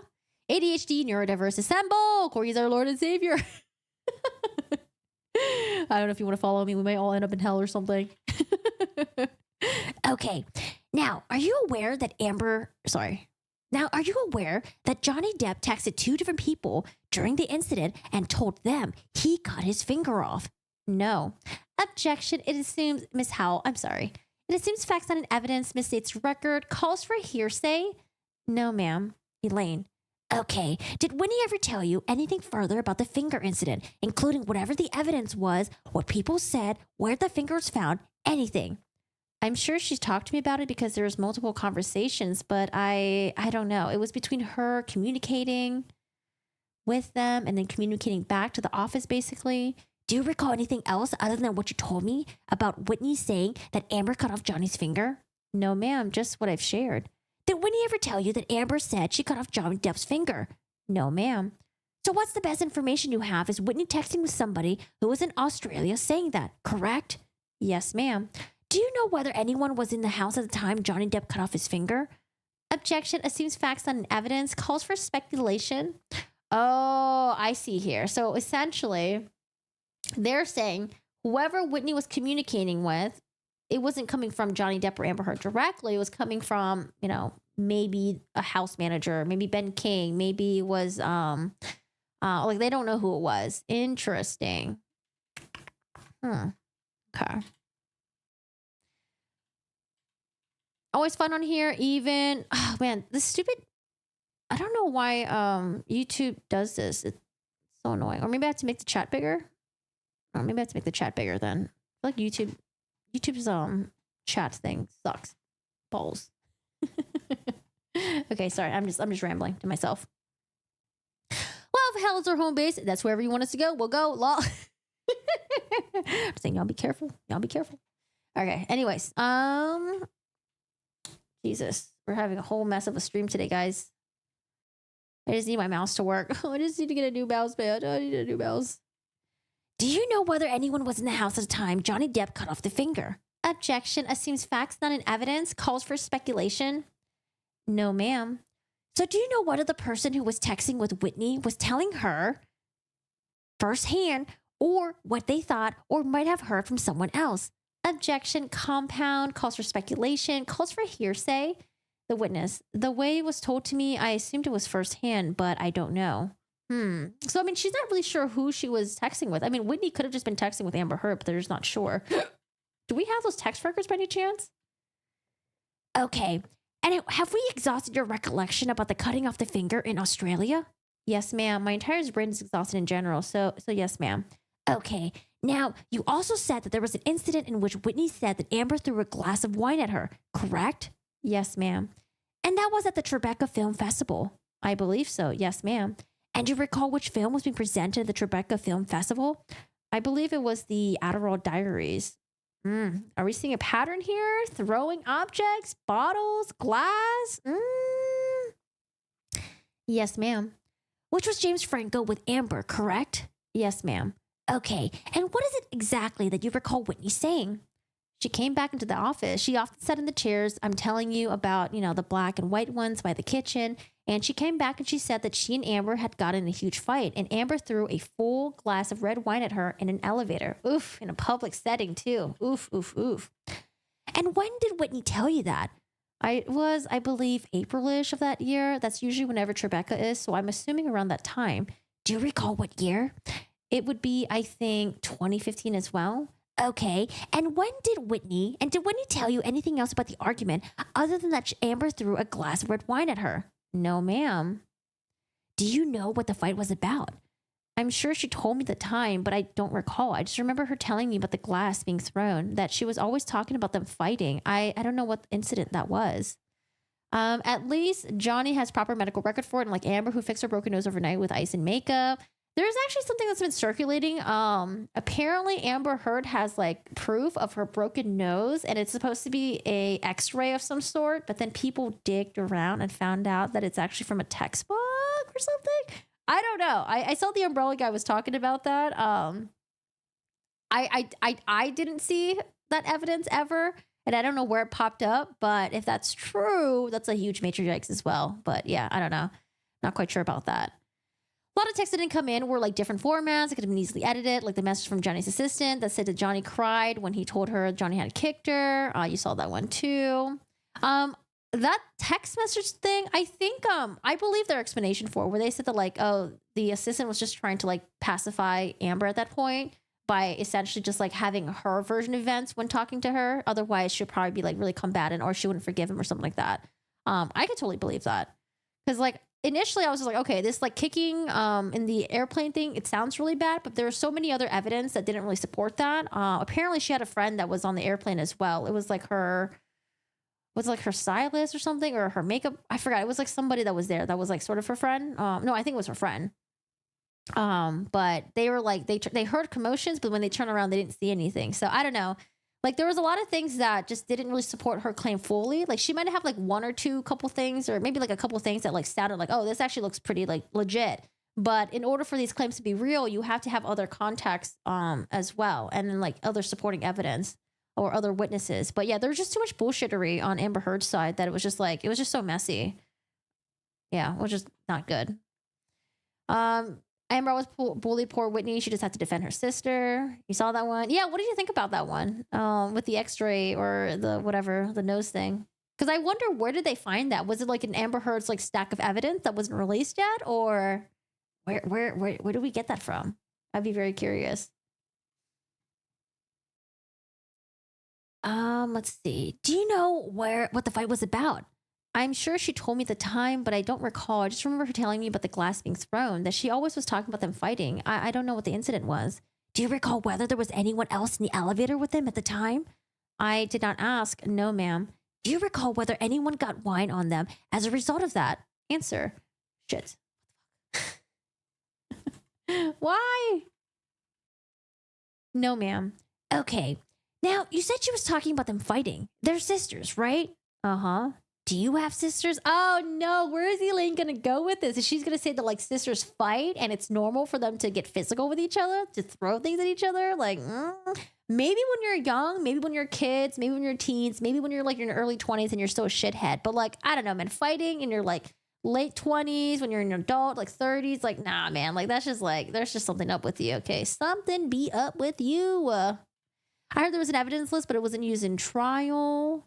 She said she had scar tissues in her nose, which me from her cocaine days. Can you get scar tissue from using too much cocaine in your nose? Is that a thing?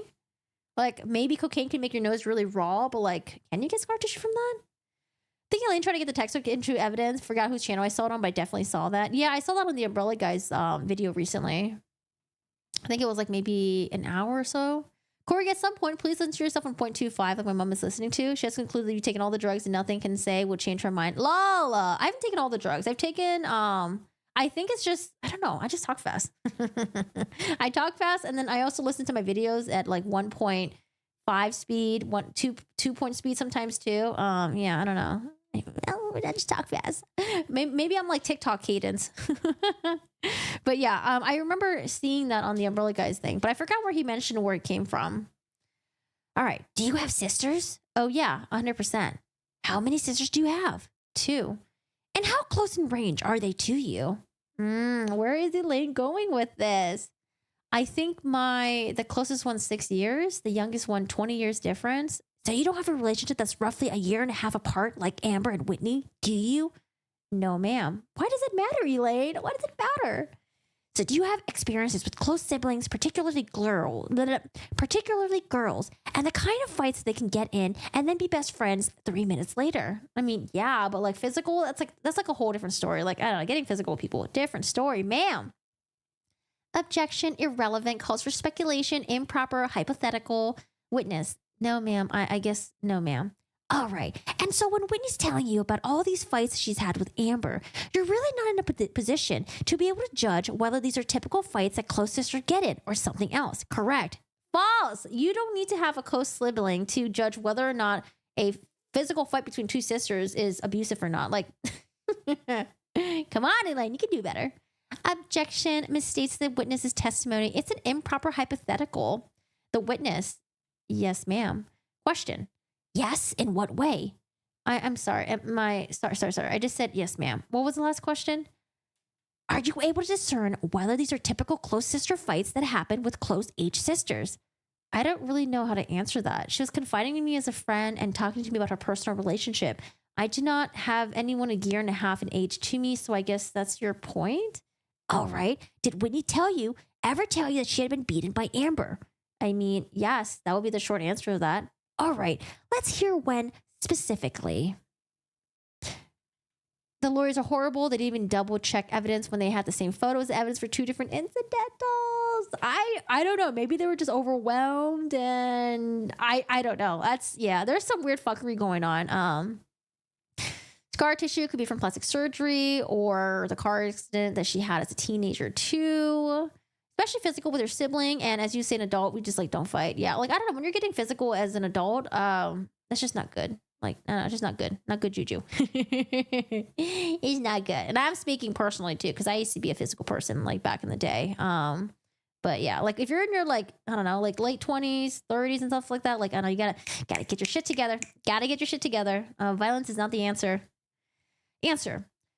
The way the stories, wait, should I reread the... Fuck, let me go back. Let's see. LOL used to be? Yeah, I used to be a pretty rowdy person back in the day. Her lawyers did detrimental mistake of relying on age as to when the photo was from. I just don't know. Like, the experts, wouldn't they have... I don't know. The experts must have been like, what the fuck? Like, hello? Like, these two pictures, like the metadata, like I don't know, I don't know. I wonder what the experts thought of it, and because the experts must have at least told the lawyers, right? Like I don't know, like what were they thinking? I don't know.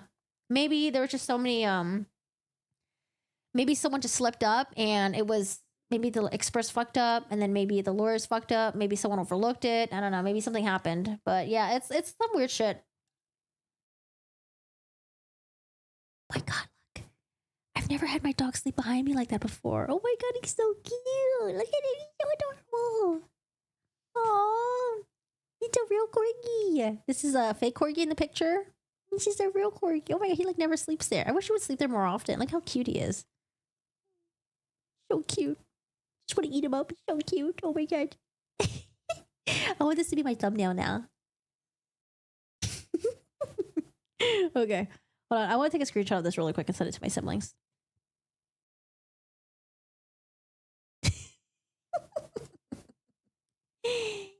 So cute.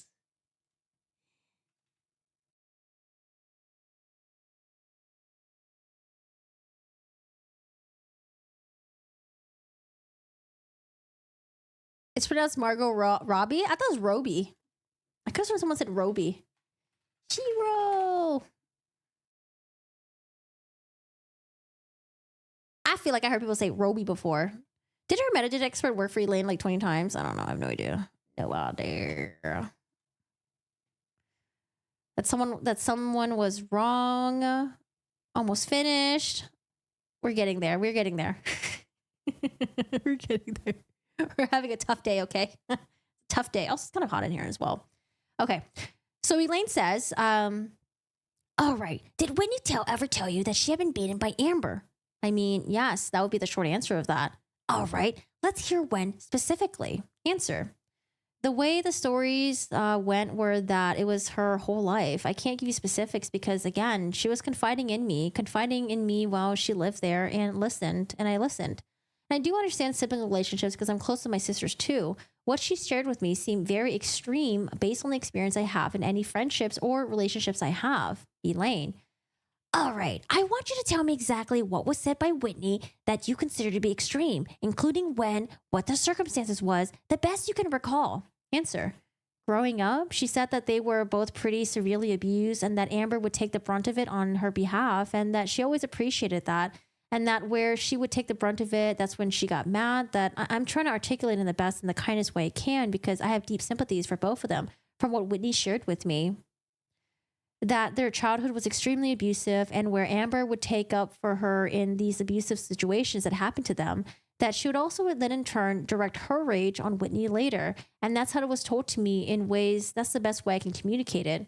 So exactly what words did Whitney use to describe how Amber directed the rage onto Whitney? Answer.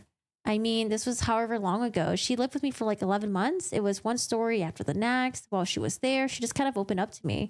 So I'm kind of giving you a vast generalization of all these stories because I never knew that however many years later, I would have to ever disclose any of this or share any of this. Question.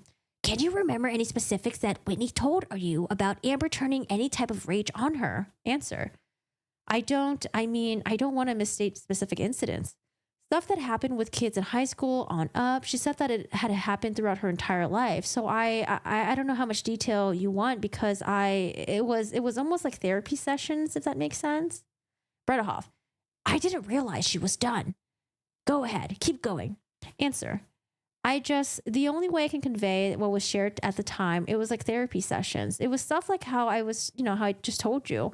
It was our childhood was abusive, felt as much as she protected me and her as for my protector, who I love so much for doing that. And then she would kind of just turn and do the same thing to me when she was taking from me. And so what? There were not specific incidences, if that makes sense. Sorry, that was Elaine interjecting. It's like how you talk about things that happen throughout your life in this overarching way. Question. Can you describe for me any specific thing that Whitney said Amber did to her that represented turning rage onto Whitney? No. Okay. Now I'm going to ask you to turn to exhibit number 35. Question. And before I go on to it, do you have a recollection of Amber dating Elon Musk? Just from what Whitney told me. All right. Now, Adam Waldman asked you about Elon Musk, didn't he? Objection calls for a hearsay. The witness, yes. Question. And what did he ask you? Answer. I'm not exactly sure. Something that brought him up. I don't know the exact question. I couldn't tell the exact questions you've asked me today. Question. So Adam Waldman brought up Elon Musk in his discussion with you, correct? Camille. Objection calls for hearsay. The witness, yes. Question. Okay. Do you have a recollection of what Adam Waldman said about Elon Musk? Objection. Asked and answered calls for hearsay. The witness. I don't recall. Question.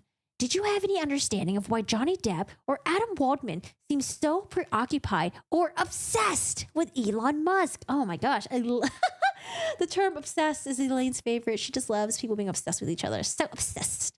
Tell Palermo how wrong what the fuck did you say? What is that sentence? Someone was wrong. Yeah, tell Palermo how wrong he was, Corgi. What was he wrong about? Almost finished with the Timothy Ferrider case. Lies, lies, and lies. Which one is the Timothy Ferrider case? The one with are you talking about the boy in the box case? The metadata on the phone was hidden. It makes me think if they try to hide the metadata, it makes it look like two different ones, which only proves how dumb they are. What was Elaine trying to do there? It seems like all this question helped Johnny more than Amber. I think she was trying to do a little bit of digging, and then I think she stopped her question short because she's like, okay, this part doesn't look good. It's going to be on the record. Like, let's just stop asking about this. I don't know. Because I feel like she could have asked Jennifer Howell to clarify more, but she didn't. It's not Elon Musk. It's Mollusk. Nothing. It's past. The funniest part was that Elaine believed what Amber said and doesn't understand how stupid she sounded half the time. I mean, as the lawyer, you have to believe your client, right? And you got to advocate for them. I don't know. Maybe one day Elaine will write a memoir and she'll be like, you know what? I knew that bitch was lying, but I was just trying to do my job. I was trying to collect the bags. Okay, get that money. Yeah, the boy in the box case. It's really heartbreaking. How old is the boy now? I heard that he testified in the stand against his dad, right? And where was the mom in all of this? Like, I don't know. These cases, like child abuse stuff, I don't know. What's up with these parents? I don't know. Or like when you hear about like people adopting kids and then later on ending up like doing horrible things to them. It's like, why would you even do that? Like, I don't know. A lot of questions that asked helped Johnny more than Amber. The mom is on trial. Oh, she has her own separate trial. Why is there a trial next year? I wonder why they went trial together. Hey, how are you doing today, B? How's it going? Hi, hey, B. Hello. Cheryl says hi, by the way. He's sleeping right here. He's so cute. He's sleeping. Um, Jillian says, I would read an Elaine memoir. Although even the memoir industry is kind of like way oversaturated. I saw a Harry Styles memoir. You don't have to believe them, no, but you have to do your job. And she didn't do a good job at all. This is Megan. Don't know, but no way. She's pregnant? What? By the same guy? Oh my goodness. Does he have any siblings by any chance? Do you know? So sad. I feel like there's so many like child abuse cases like lately. I don't know. The book will be called What If What If ... I didn't represent Amber Heard. What if any? Oh gosh. Okay, going back to this. So, did you have any understanding of why Johnny Depp or Amber okay. I was about to say Amber Waldman. Question.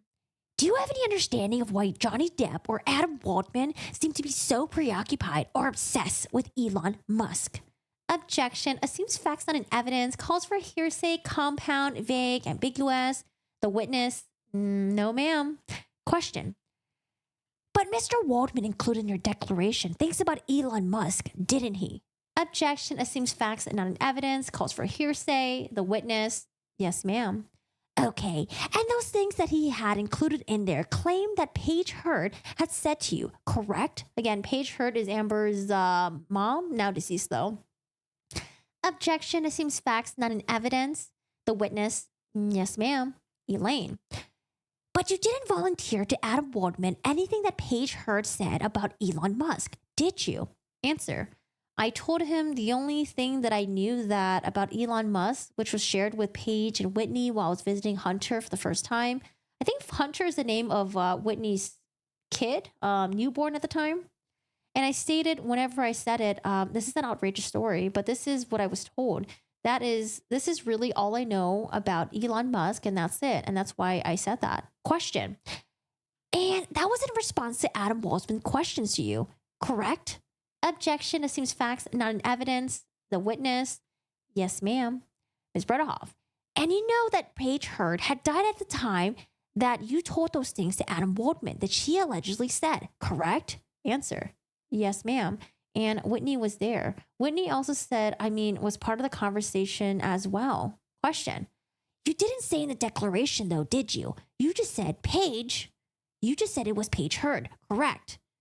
Yes, ma'am. Okay. Now, you are aware that Amber Heard and Elon Musk had broken up at the time that Amber Heard had gave you the $250K contribution in... Oh, were they broken up at the time? Objection. Assumes facts. I'm sorry, Elaine. I apologize. Question. January of 2018. Objection. Assumes facts, not in evidence. Calls for hearsay. The answer. No, ma'am. I don't recall. I had no idea if they were dating or not. Ms. Bredehoff. Does your corgi? He does. Oh my god, he's so cute. Does your corgi sleep on his back? I saw a funny corgi video today. He was sleeping on like 2 stuffed animal corgis next to him on the back. Oh, if you're in our Discord, can you post a video in there? I want to see. Yeah, corgis are so funny. They sleep in very funny ways. They like to do the I don't know. I call it like the whatever this is. Do they do this in the Thriller video? He likes to sleep like this, where he's like this, and then like he has like his juju out and everything. Your mic, Elaine, your mic. Chapter 1 should be addressing the mic issues. The boy in the box case, I have a theory she might have planned on getting pregnant early to gain sympathy from the jury next year. I don't know. I feel like that would give the jury even more disgust. Like, oh my God, you did this to your son, allegedly, and now you're pregnant. Like, I don't know. I feel like that wouldn't go very well. People believe Amber had something in Elon because I do believe it was after, they broke up. Oh, gotcha. Okay. Oh my God, he's so cute. Sometimes when he sleeps, he's got his like little tongue hanging out too. All right. Question. Now, there's one more thing that you report in your declaration and your witness statement. You said that Whitney told you that Amber had struck Johnny and that Whitney had tried to interfere in some manner. Do you remember that? Oh, this is the staircase incident. The one where apparently Johnny Depp had a soft cast on and they were saying that Johnny Depp was hitting them with a soft cast, which would have been really fucking painful for him. I think they were trying to say it was a hard cast, but I think the doctor testified saying it was actually a soft cast. Oh, man. Tisk, tisk, tisk, tisk. Okay. Answer. Yes, ma'am. Question. Tell me when Whitney told you that. This is where I was trying, I don't know, trying to put it together. When she came to stay with me, what she said, that was one of the main incidents. She said that she had gone up. She said that she had gone up. She was, according to the recollection of the staircase incident, she was running up the stairs behind them, trying to stop Amber from attacking Johnny. Amber pushed her down the stairs, according to her. And she said if the security guard hadn't been there, she would have probably fallen all the way down. Oh my God, a complete opposite of what she said. Question. When was this? Answer. I'm not sure. Sometimes March, April, or like May. And that's where I said to Adam, oh, sorry. This is Jennifer Howell's voice. And that's when I said to Adam, I'm not sure if she came to stay with me and then went back to live with them and then came back again in May or not, because I was traveling during that time as well. But whenever she came to stay, she did go back there some. So that's where I can't, I don't know the dates of the incidents. I'm just assuming, oh my God, what is going on back there? He fell off the bed. Oh, can you guys see? He's so funny. Can you see it? Oh, he's all the way down there. What are you doing, Cheryl? Huh? You fall off your bed? Hi, Leanne. How are you doing today? Leanne, today's kind of a mess of a stream. Oh, there he goes again. Now he's just whirling around, and look at his little stumpy legs. You're so cute. Amber, Elon, Kara, and Amber's ex-wife, all of them are connected to the VVIP parties where a lot of dodgy stuff happened. Is that the celebrity like drug parties or whatever? The one that was covered by like House of Harlow? I haven't actually read most of it. Did they post out more stuff? Yeah, she clearly had the baby for sympathy. Who would choose to have their child delivered amidst multiple legal battles? It's possible that both Amber and Whitney were lying with the staircase incident, although they're probably over-exaggerating the whole thing. I don't know if you guys remember, but they both had two different versions of events. I think when they testified in the stand, even both of their events didn't corroborate. But yeah, I don't know. It's the whole mess. I had no idea they were fast until recently, or healers either. They're funny. Yeah, when they run. Yeah. Oh, he's gone now. Yeah, he says, stop looking at me. Sorry, Cheryl. I'll go back to my stuff. Answer. I'm not sure. Oh, she said, when was this? I'm not sure. Sometimes March, April, or May. And that's where I said to Adam, I'm not sure if she came to stay with me and then went back to live with them and then came back again in May or not, because I was traveling during that time as well. But whenever she came to stay, she did go back there some. So that's where I can't, I don't know the dates of the incidents. I'm assuming, yeah. It was all literally, it was just chaos in the office, is truly the truth. All these stories were coming out. It was constant with Whitney sharing all this stuff to the point I was gravely concerned about her. Well, I moved to strike the rest of that. I want to stay on what Whitney told you about the stairs incident. Now, she said she was running up the stairs trying to stop Amber from hitting Johnny. Attacking Johnny. Attacking was the word that she used. Question. And what, if any, did Whitney tell you about what was going on that led to the argument between Amber and Johnny? Nothing. She said nothing. She just said I was running up the stairs to try to stop Amber from attacking Johnny, and I thought I was going to fall down the stairs, and the security guard stopped. Objection. Misstates the witness's testimony. Back to Elaine. Did she say anything but anything on top of that? Was there anything else, or was it just that? Objection. Misstates the witness's testimony. I do not recall. Hi, Mama Jama. How are you doing today? Hello. It's okay. Come on in. We got room for you. Hello, hello. Poor Jennifer Howell didn't understand that Whitney's toxic too. We'll use people just like Amber. Yeah, I think at the end of the day, people tend to protect their own. And when I say their own, it's usually like family members, right? Or like maybe really close friends. That to me, I just think is really unfortunate. I don't know. The whole loyalty, no matter what thing, is just kind of like meh to me. I don't know. Like, you find out that your sibling, your family member did something horrible, and then if you're gonna do everything you can to cover up for them, like, I don't know, that's still really fucking shitty. I don't care if they're family or not. Like, I don't care. That's just really shitty. But I don't know. We'll see. I don't even, maybe one day, if someone in my family commits murder, I don't know, maybe I'll cover for them, but I highly doubt that. I feel like I would be the fucking narc. I'd be calling the cops on you. I'd be turning you in. The boy in the box is now 17, 18. It's insane. He testified that his parents made a mistake. Oh my God. Wait, what?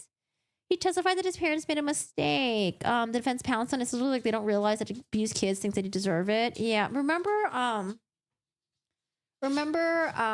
Ruby Frankie's kid, the 12-year-old? he was saying on the to the neighbor, he was basically saying that like, oh, it was like his fault or something like that. And I was like something super sad like that. Essentially saying that like, oh, the reason why he was restrained or maybe not being fed food was yeah, it was like his fault or something. I don't know. But yeah, that's absolutely true.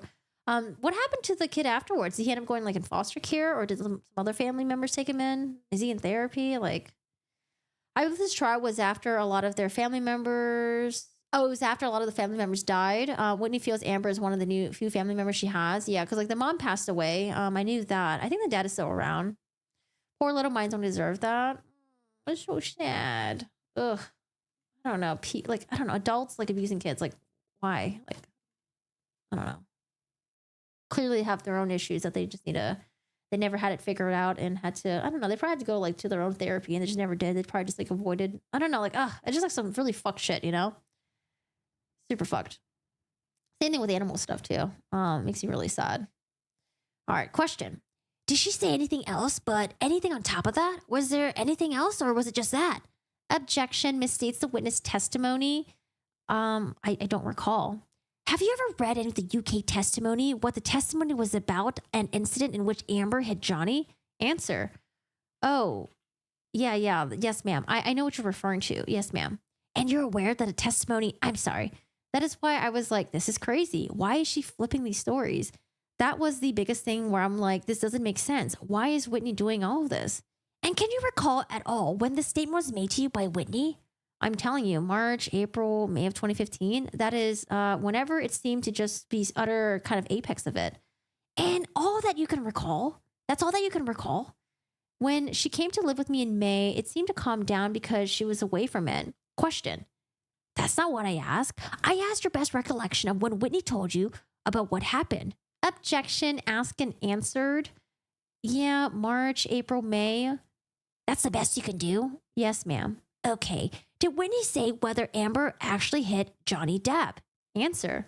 She said that she was attacking him, and that's how she pushed her down. So I assume by attack, that's what's meant.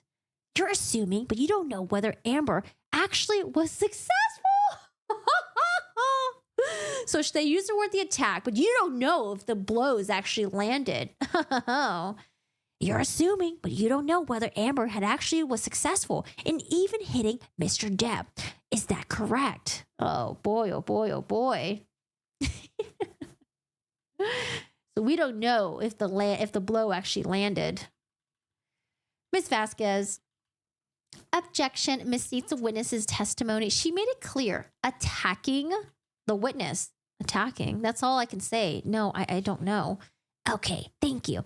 All right, let's start with these exhibits. Ooh, what exhibits do we have? You just heard Whitney's depo. She lied about all this, completely opposed to everything here. I think anyone who knows about family acting in a criminal way needs to have a family member intervention. One was fists, just saying. Yeah, they seem to sometimes still trust their abusers even after. It's really sad to witness, but it makes sense. A kid is dependent on their groomer sometimes. Winnie's been living off Amber for so long, especially when she was with Johnny. Who knows? Maybe she was financially dependent on Amber during the trial too. Yep, parents who abuse their kids do so because they believe it's normal. They often just justify by thinking, well, they aren't having it as bad as I did. Yeah, I hate that mindset where it's like, well, I got beat as a kid. Like, so what? Things can change. Wait, Benson's sex was necessary for an assault? LOL. I think everyone in Amber's family left is like financially dependent on Amber in some way. Maybe. Possibly. But I think like, I don't know, Whitney has like her own life going on, doesn't she? Doesn't she like have her own job? She's got like a husband who probably works and stuff like that. But yeah, I don't know. Maybe back then I could see that. Back then when they're all like in their like 20s, you know, maybe like a lot of the friends and Whitney, they're all like dependent on Amber for like financial stuff. I could see that. Shit. This. When I get my mouse, when it's fixed, or it's not gonna be fixed, I'm just buying a new mouse. When I get my new mouse, guys, it's gonna be a lot better. I'm just having issues right now because my mouse is broken. So I gotta use my keyboard instead. All right, Miss Vasquez. Elaine, before you go on, Miss Johnson, how much time is left on the tape? We're at 2 hours and 44 minutes. Thank you. Excuse me. Thank you. All right. So we're going to pull up another exhibit. Let's see what she asked. Elaine says, I'm going to ask you to take a look at exhibit number 35. This is a text message exchange between you and Amber. Do you see that? On February 22nd, 2016. Oh, do we have these text messages? Uh-huh. Is that a yes? I'm sorry. Oh, yes, ma'am. Sorry. Okay. And Amber's telling you, sorry, I've been dealing with some shit and have flown Mama Heard into town. She's landing any minute. Can we maybe have a rain check for later this week? Do you see that? Yes, ma'am. And then you responded, of course, I just want to see you. I'm always here for you when you're dealing with shit. What, if any, understanding did you have of what shit Amber was dealing with? At that point, I mean, I was just quoting her from the above text. All right. And then you say, I hope you know that you can always lean on me if you need anything. I love you. Did you say that? Answer, yes. And this is after Whitney had told you all these things about Amber, correct? Objection, vague and ambiguous to all these things. It's compound, calls for hearsay, the witness. Yes, ma'am. Question. Okay. And then Amber says, thank you so much, babe. And thank you again for the incredible and heartfelt things you said in the character statement. You have no idea how much that warmed my heart. Again, I think this is a character statement that's referring to the one that she wrote for Amber Heard as a favor for the Art of Elysian stuff. Oh my goodness. You have no idea how much that warmed my heart. I don't know how I'll ever be able to thank you for that. It truly meant the world to me. Love you, babe. See, I just have a hard time seeing, I don't know. It seems like Jennifer Howell was pretty close with the girls, and for her to like do a whole 180 and be like, hey, like I have some things to say about this, and it's not gonna, you're not gonna like it. Like Amber Heard's not gonna like it. Whitney's not gonna like it. Like, I don't know. Like, seems like she was like close with them. I don't really see why she would all of a sudden just decide to backstab them, you know? Finance is probably not a factor for Whitney, but that was a factor when she'd already purged herself in the UK, couldn't risk incriminating herself. More like financially dependent on Johnny. The whole family lived off of Johnny. According to evidence, others were dealing with Amber's shit she left on Johnny's bed. Oh, yeah. I remember people had said that in the chats during the trial live streams. Was that a character statement for the Australian court? I believe so. It was when she was accused of smuggling the dogs into Australia.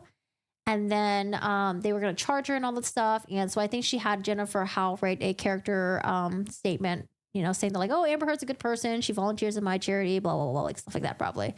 So, yeah. Interesting.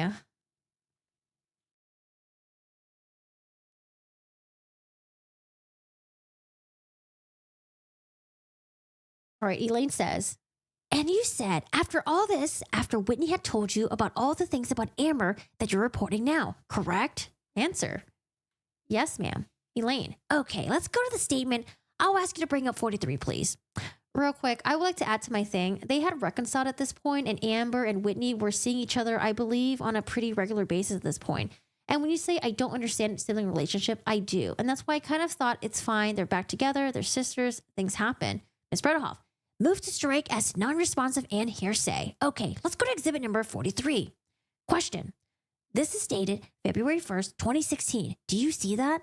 Answer. Uh-huh. And this is a witness. This is a statement that Amber's referring to what you provided for her, correct? Yes, ma'am. Okay. And again, this is after the things that Whitney has told you that you relate to us, correct? Yes, ma'am. All right. And you say in here that Amber is, let me just get that. Amber is a walking example of selfishness and giving. Selflessness and giving. Amber is a walking example of selflessness and giving. You said that. Is that correct? Yes, ma'am. Okay. And you talk about all of her participation and everything else, and you're giving a character statement to her in the court in Australia, correct? Yes, ma'am. Question. All right. Were these things true when you said them? Yes, ma'am. Ms. Vasquez, objection calls for hearsay. The document speaks for itself. Elaine. Oh, hi, Chai. How are you doing today? Never Change Australia. That made huge news here. I think it's more likely that AH Gifts, Jennifer didn't know she was the smartest person in the room around these seedy people. She could see through everyone so quickly. Hi, Morton. How are you doing today? Maybe one personality. I think it's more likely that Age gives Whitney stuff because she's lying for her and then Age literally paying for her lie. I think it's just like the sisterly bond that they've had. They probably went through so much shit in their childhood. And yes, even though, you know, maybe Amber Heard probably like, you know, beat up on her sister. Like, I don't know. I feel like it's just like a bond that the two of them had that like no matter what, the two of them would just stick together through thick and thin, you know, even though it would lead to possibly perjuring on the stand. But yeah, it's probably just this strong bond that they have that's based on bullshit, in my opinion.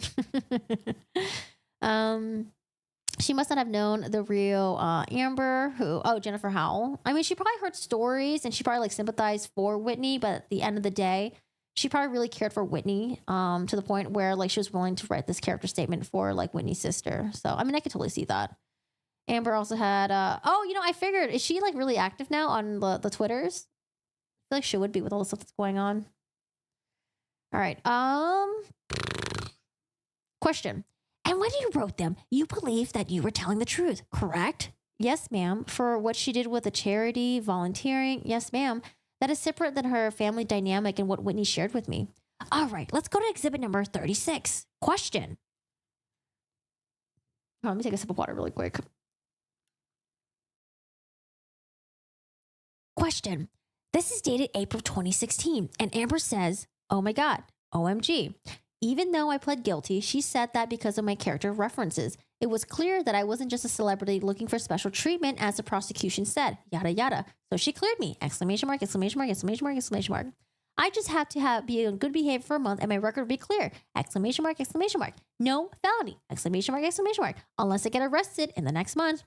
Now, you were, by the way, you recognize this text message? Yes, ma'am. Okay, and then you respond, I will always vouch for you and your character. Do you see that? Yes, ma'am. So that's how you characterize that letter, that declaration, or the letter of the recommendation statement on her behalf at the time, correct?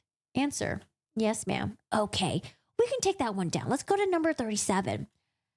This one's on 4/18/2000. Oh, no. Maybe it was 38. Did I just say 37? Are you there, Alex? Yes, I'm sorry, Elaine. This is Alex speaking. Do you want 37 or you want 38?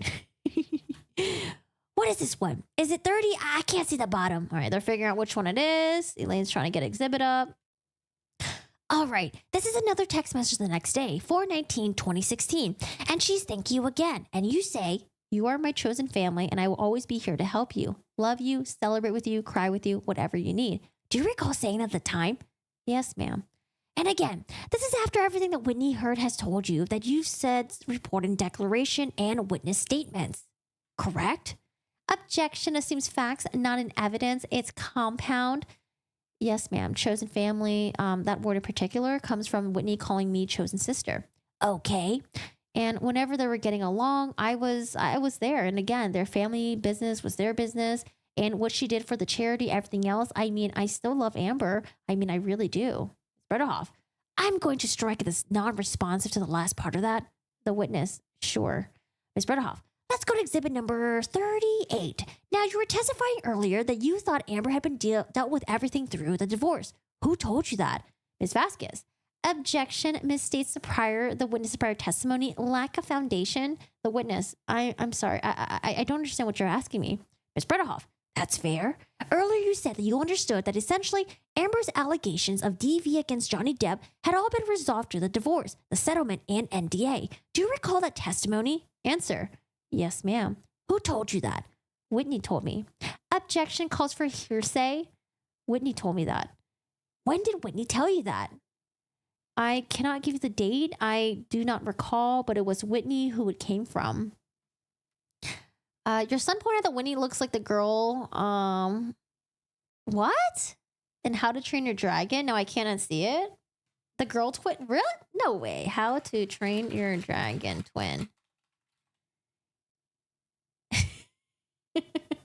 Maybe because they have like strong features, like angular chin. Maybe. Whitney also happens to be the only person who has claimed to witness Johnny physically abusing Amber. No one else has ever witnessed it. Right. That too. Oh my God, Dobby. Oh my God, so funny. Did anyone see Amber told her therapist that Jason Momoa would dress like Johnny to bully her on the set of Aquaman? Okay, I didn't see the transcript for that or the therapy notes. I saw Umbrella Guy made a video about that or something.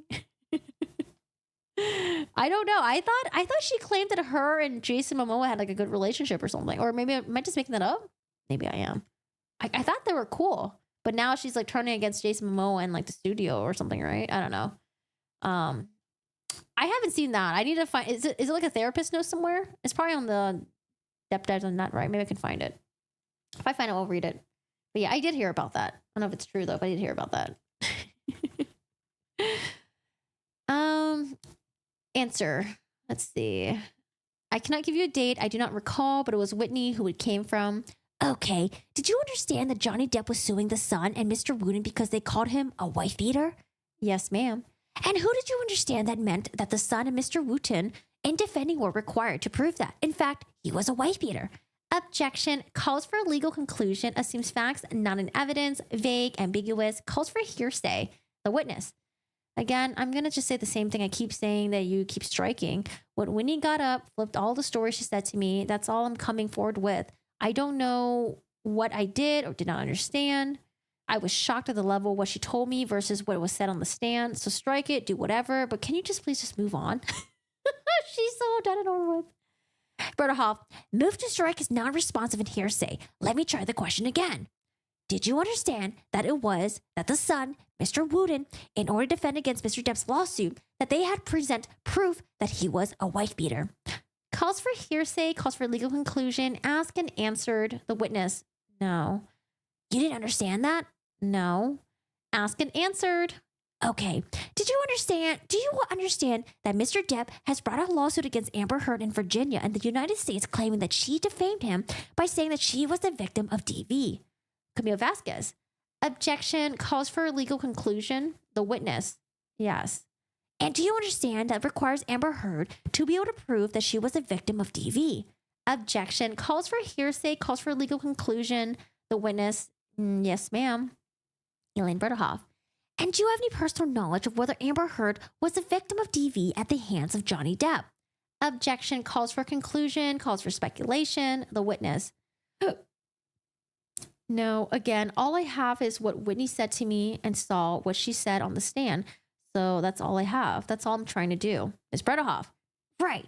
And that everything that Whitney said to you doesn't mean that Amber Heard was not a victim of DV by Johnny Depp. Would you agree?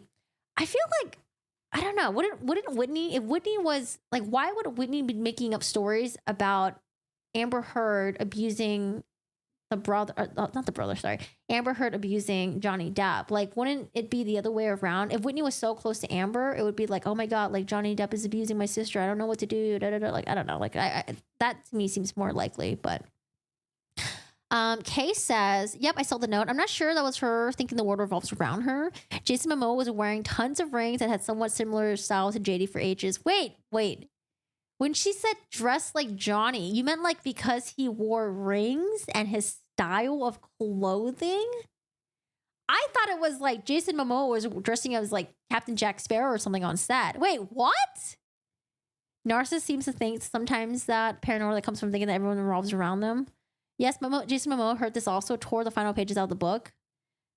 I wonder why JH's testimony at the trial was so weird and angry. Jennifer Howell.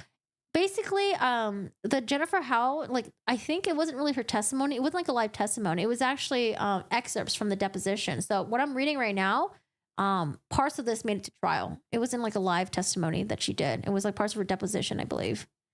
Where are those notes? Can I find them somewhere? They must have it on here on Depp Dive. Does anyone know where it is on deppdive.net so I can look at it? Is it in the unsealed docs? Oh, I feel like I would have a lot of digging to do. If anyone can find it on deppdive.net, let me know. It might be in the unsealed docs section. I love hearing JM toward the last pages of her book. She probably didn't even notice. Yeah, after her London Fields debacle, I'm sure all the talent she worked with was warned not to get close or involved. What was the London Fields debacle? What happened there? I like vaguely remember that, but I don't. Also, what book are we talking about? Jason Momoa tore off the last page of the book from where? Sorry, guys. I just asked like 20 questions. All right, come back to when you have the answers. Where are we at? Okay, so now. All right, let's go to Exhibit 38 in front of us. That is August 18, 2016. After the divorce and the settlement, there was issues of Amber Heard making pledges to certain charities. Do you recall that? Oh, I want to see what she's going to say about the charities. Is she going to say that? Oh, she said pledge now. Oh, I could have sworn Elaine had a press conference or some sort of statement where she said the donations were made. And then after it was revealed that she didn't fully make those donations, they changed her story to say that like, oh yeah, she pledged. Yeah, she didn't donate. She pledged. But I think before the whole thing came out, I think they stuck with like donations. There was a book that she was reading on the set per her reviews. Wait, what? She was taken to court by the people who made a movie that she was taken to court by the people who made a movie that she was in. Oh, I think I vaguely remember that. Why was it again? Oh, I like vaguely remember this. Hi, Sharon. How are you doing today? What was it for? Did Johnny Depp mention this? I feel like I vaguely remember. When she was on set, he tore the last pages out of her book. Wait, why? More as a prank than... Oh, okay, as a prank. I mean, that's still kind of fucked up, I'd be kind of pissed. Yeah, can't someone is asked to not be recorded, testimony kept private until after decisions made? Asked on. Sorry, we're talking about like the deposition? The deposition, parts of it can be used in the court. But, sorry, maybe I'm not understanding your question. I'm sorry, today's a rough day for me. Pretending to read. Set pranks always sounded fun until no. Violated her media agreement. I like vaguely remember that, but yeah, I don't remember to a T. Was it like did they want her to do some media appearances and she didn't do it or something? Oof, yeah, I don't remember that. I'll have to yeah, I don't know. If you guys can like there's like a transcript or anything that talked about that, let me know. She refused to do the press. Yeah, it's very like back in my memory. I like sort of remember something like that, but I barely remember it. All right, so now we're going to talk about the pledges and the charities. So we have, sorry guys. Question. Yeah, and she made pledges to Children's Hospital and the American Civil Liberties Union, but she did not make any pledges to the Art of Elysium, correct? Objection. Assumes facts, not in evidence, misstates the record. They were not pledges, they were donations. Do you recall my question? Yes, ma'am. The answer is yes. Okay, thank you. And you're upset that Amber did not include you in the pledges that she made, correct? Yes. Objection. Misstates the record, assumes facts, not in evidence. The witness, yes. Question. Okay, and then after this time, Amber provided a donation of $250,000, correct? Objection. Misstates the record, assumes facts, not in evidence. Calls for hearsay, misstates the witness's testimony. The witness, yes. Okay, let's go with Exhibit 40. Now, this is dated, I'm going to take a look at Exhibit number 40. It's dated April 22nd, 2018. This is another text exchange between the two of you. And Amber's telling you how touched she is by your thoughtful, beautiful, amazingly gorgeous gift. Do you have a recollection of what you gave Amber for her birthday? Yes, I gave her a print by Russell Young. Sorry, I think, let me let my dog go. I think it's really hot in here for him.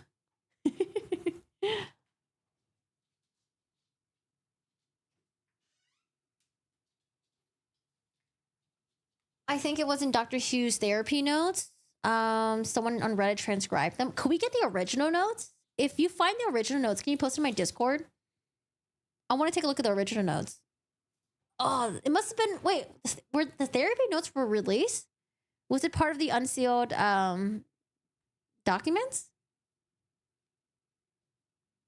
Like, that's released, like medical notes, therapy notes. JD was sticking for her, trying to help her through a lawsuit, and she twisted on the stand. What did she say? That like he was trying to get her to not be a part of the movie, that he was jealous of the co-stars or something like that?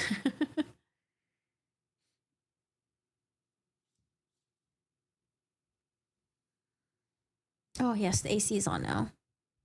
Posted on True Crime Discord. Ooh. Open.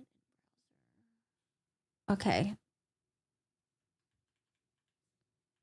This is Dr. Hughes' notes? What does that say? I don't know what this is. Even director of Aquaman couldn't something and raise his voice at me. I can't even post about Aquaman. Oh, even the director of Aquaman couldn't post and he raised his voice at me. I can't even post about Aquaman. Made it seem like it was my fault. I said, I'm sorry. This is all I will work on until the case is a distant memory. Role cut down significant, change content. Then Jason said he wanted me fired as well.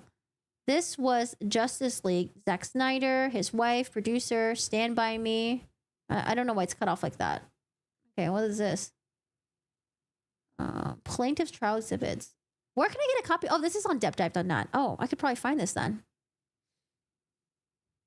I will do my work and keep my head down and really, really something.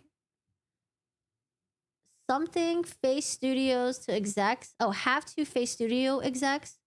Marketing reps. Okay. Oh, here it is. Sorry. Why did you just give me this one? What was the cutout of the other one? Aquaman. Okay. Even director of Aquaman couldn't post. Raised his voice at me. I can't even post about Aquaman. It made it clear like it was my fault. Made it seem like it was my fault. I said I'm sorry. Okay. Role cut down significantly. Changed content. Then Jason said he wanted me fired as well. This was Justice League. Zack Snyder, his wife, producing. But on set, Jason drunk, late on set, dressing like Johnny, has all the rings too. I did my job professional. Wait, what? Jason Momoa was dressing like Johnny Depp?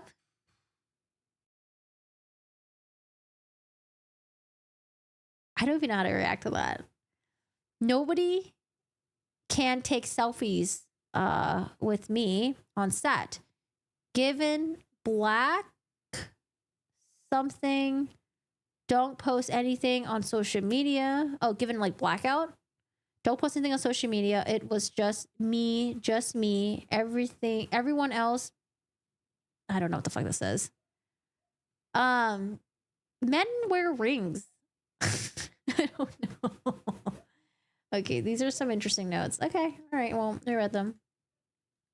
Interesting. I mean, who knows if any of that's even true, right? Oh, there's a transcription too.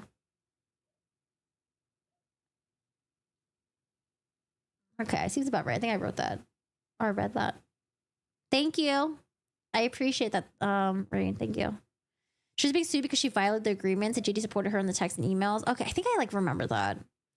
Being badgered in the stand or any type of proceeding is very irritating and triggering. Yeah, because I think when they posted parts of her deposition, it was probably when Elaine was questioning her, and that's why she probably looked really irritated. And at some point, they probably asked her the same thing over and over again. And so, she's so delusional. It's been kind.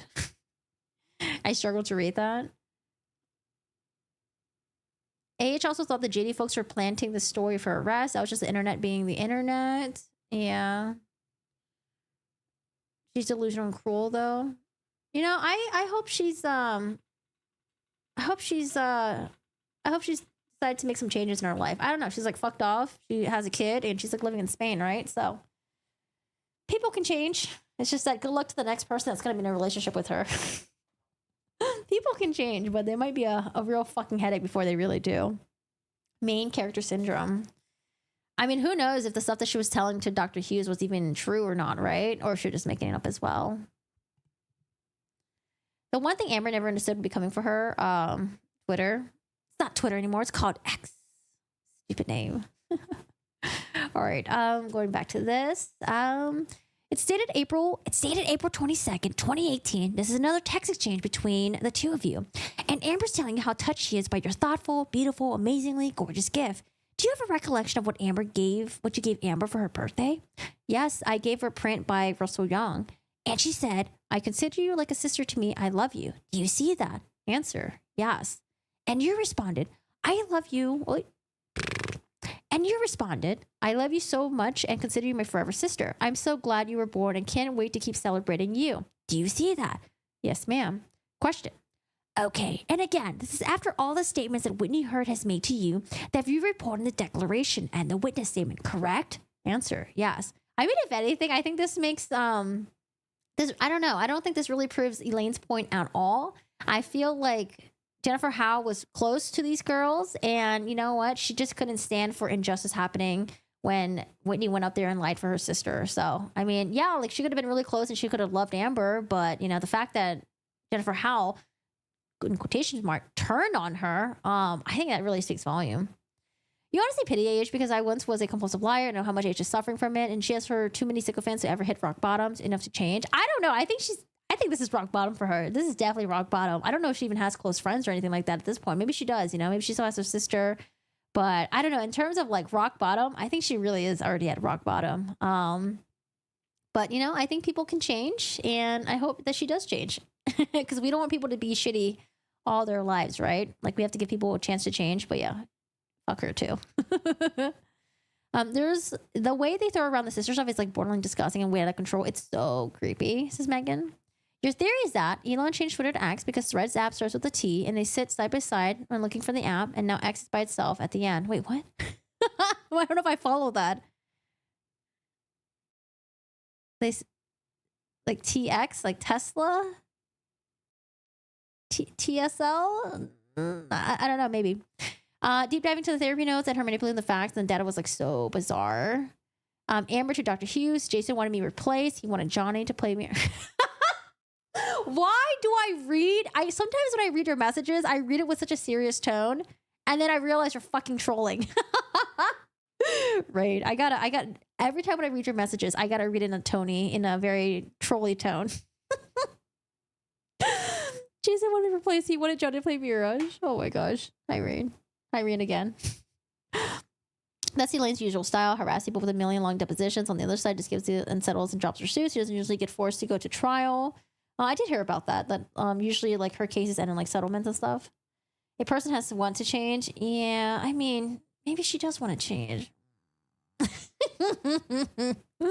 Sociopaths cannot change Corgi if they wanted to. Amber will never change. I mean, we'll see. We'll see what happens. We'll see. We'll see. I mean, if anything, I would just feel really bad for her daughter if her mom never changes and is so manipulative, piece of shit. I would feel really bad for her daughter. But yeah. We'll see. All right. Okay, and again, this is after all the statements that Whitney Heard has made to you that we reported in the declaration and in the witness statement, correct? Yes. Okay, let's go to exhibit number 41. I'm going to ask you to take a look at this September of 2018. It's an email exchange between the two of you. And Amber starts it off and says, I'm here in New York for the UN General Assembly. Been spending a lot of time with some incredibly powerful and inspiring women. Obviously feeling dismayed, as I'm sure you are, watching the events they played out over the past week. I'm reaching out to you because there has never been more of a need for us to take action, prevent the course of history from spiraling to the direction of rapidly heading, where it's rapidly, wait, what the fuck's thing? And prevent the course of history from spiraling the direction it's rapidly heading. We have never had so much at stake, so I'm trying to find other women like us who are aware of how vulnerable we are to inheriting a world for our daughters so much more worse than the ones we were born into. I'm looking for every like-minded woman who cares about the world they're going to leave to our daughters and sisters, and looking for any help we can get. Oh my God, what a, oh man, the bullshittery from Amber's fucking mouth, man. As you respond, I am 100% into whatever necessary to change the direction of things. I am for whatever you want to do. I'm so disgusted by all of this. Happy to hop on a plane to New York City or anything else. I miss you and love you very much. Wait, who wrote this? This is from Amber? Or this is from... Oh, is Elaine reading like an exchange between Amber and Jennifer Howell? Because I don't know where it stops with Amber and where it starts with Amber. Oh, okay, sorry. And you respond. I'm sorry. I fucked up. This is, okay. All that was Amber Heard, and then this is the part where Jennifer Howell responds. Sorry, I think I'm just reading it like robotically now. So she responds, I'm 100% into do whatever necessary to change the direction of things. I'm for whatever you want to do. I'm disgusted by all of this. Happy to hop on a plane in New York City, blah, blah, blah. Okay, all right. Answer. There was some political cause. I'm not sure at the top of my head, but I'm assuming all the women's movements, the women's marches and things that were going on then. And what were you disgusted about? By everything going on politically in the world. Were you disgusted by any political issues relating to how women were treated? Yeah, it was in the midst of the women's movement. I'm still very much am. Okay. And would you agree that some of the issues was the Me Too movement at the point? I'm not sure if it was the Me Too movement. I don't believe that's what was in regards with, but I do recall. And do you recall whether it was about women being able to talk about victims of SV or DV? Objection, asked and answered. I do not recall. Okay. And then you said, I have had an idea for a while to start a political group for women that can lobby, bring strong women together, and have an actual plan of action to move forward. I would love to do it with you. Do you see that? Do you see that? I know what it was. Sorry, I had not seen this, so I had no idea. It was equality for women. It was all about women's equality issues, and that's what it was. It was like, how do we make a move for getting equal, like equal pay, equal everything? It was about women's rights. Question. All right. And then Amber gives you some different, parts of which senators, etc. And you say, I'm going to go through my database to see who I've got in those specific states, who can help in general. I'm really proud of you for rolling up your sleeves and getting in there. Do you see that? Yes, ma'am. Okay. Did you take action? Did you go through your database to see if you can help out? Answer. I do. I can't remember who. I think I sent her some names. I'm not sure. I know I looked into some stuff after we got off. I can't remember. Okay. And you said, do you have a link for people to donate money if they want to? I'm going to reach out to my college too and see who they have in the particular states. Do you recall what you did that? Do you recall whether you did that? Answer. Yes, I actually called the alumni group at Emerson and they were doing their own whatchamajig with students. They had something going on there. All right. Was it after the election, maybe in the midterms? I'm not sure. I'm trying to remember exactly what it was, but I don't think I ever got the link. I was going to send it out to people. All right. I'm going to ask you about Exhibit 42. Cheers. I agree. It's a good thing she went to Spain. This gives her daughter a better chance of not getting bullied at school. Elaine, what if anything statements are so bizarre, manipulative? Rain, all we need is one kid to dig up hashtag Amber Heard, that poor child. Sounds like the GM move. OMG, you're probably right. I think she has suffering, but not aware that she has her own issues and consequences of her own behavior. So she keep projecting much onto others as an inner defense mechanism. I could see that too. I don't know. We'll see. We'll see. I mean, so far, has she really shown that she's taken responsibility for any of the stuff that she's done / said? No, not really. She kind of just like fucked off, right? But I don't know. Maybe behind closed doors. I don't know. It's also hard when everyone's attacking you too. Some people are just very resistant and very I don't know, their defense mechanism just like starts building up, right? When you like confront them and stuff like that. So I don't know. We'll see. Homeschool, private school, hopefully she'll have a normal childhood. And this is dated back in January 3rd, 2019. It's an email exchange between the two of you. Uh-huh. And you're talking about heaven. And heaven's your annual event that is in January of every year. Yes, ma'am. And it's tied into the globes, correct? It's, I don't know, every year until this year. It's been held the night before the Golden Globes. Yes, ma'am. Okay. That way you can maximize, hopefully, your celebrities in town, right? To come to this? Answer. The first year we did it, it actually happened to be the year there was a writer's strike. So that's why we always just kept it there. All right. But it's your biggest fundraising event every year, correct? Answer. Yes, ma'am. And Amber made it to almost all of those, didn't she? Yes, ma'am. And she made a huge effort to go to those, didn't she? So much press for us and volunteered. Yes, ma'am. And in fact, she went, you asked her to go in 2020 as well, did you not? Yes, ma'am. And it wasn't until 2021 because of COVID. Oh, it wasn't held in 2021 because of COVID. Correct. It had not been held yet. We're doing it. Question. I'm going to just ask you to take a look at the end of this particular one. It says at the end of it, I love you and respect you beyond and want time with you and want us to put our minds together and change this freaking world. There is no one I would rather do that other than with you. Would you agree that was your sentiment with respect to Amber Heard? Answer. Yes, ma'am. Okay. And then you bestowed an award on Amber Heard on behalf of the Art of Elysium. Did you not? Yes, ma'am. And what was that the award? Spirit of Elysium Award for her volunteering with the charity. Question. I'm going to have you take a look at this one more exhibit, and then I'll save the rest of my time for rebuttal. Oh, because the next one, I think Camille's going to go, I guess. Wait, rebuttal? Do we get the rebuttal? Because the next time we get this, I think like it's a year later that Jennifer Howell does his deposition. Oh, 100% she doesn't get that her behavior is like the source of her suffering. The Elaine voice. Thanks, Sharon. Your Elaine voice. Spot on. It's a smoker's voice. Question. I'm going to have you take a look at one more time. I'll save the rest of my time for rebuttal. But if you can go to the exhibit number 53. Sorry, 53. Question. Ms. Howell, I'm going to ask you to take a look at exhibit number 53. This is a tax return that we talked about earlier, the one that was produced in Discovery. It's 2015, correct? Answer. Yes, ma'am. All right. And this reflects the annual income. This was obviously back in 2015, but it's about 1.4 million in contributions and grants. Is that correct? Yes, ma'am. All right. And then if we go down a bit more, we have a lot of different deductions and everything else. And then we go to this. This is where they list out the donors. Do you see that? Answer. I do. And do you recall how much James Franco gave that year? I do not. Okay. I'm trying to control this thing a little bit. Okay. Do you recall how much Johnny Depp gave that year? Oh, God. Is he going to compare the donations between Johnny Depp and James Franco and like Amber Heard or something? Answer. I only had to pull whatever I was asked. So I believe he gave $25,000 donation. That was the year Amber was honored, I believe. And has Johnny Depp ever given a donation to the Art of Elysium since that time? He did a concert that we got the money from, and then they made a donation on that behalf. So no, he's not a donor. Okay. And this all includes all the expenses that Art Elysium has, correct? Answer. Yes, ma'am. And it includes salaries, wages. For example, here it's 490, almost 500,000, right? I honestly can't see because y'all are looking.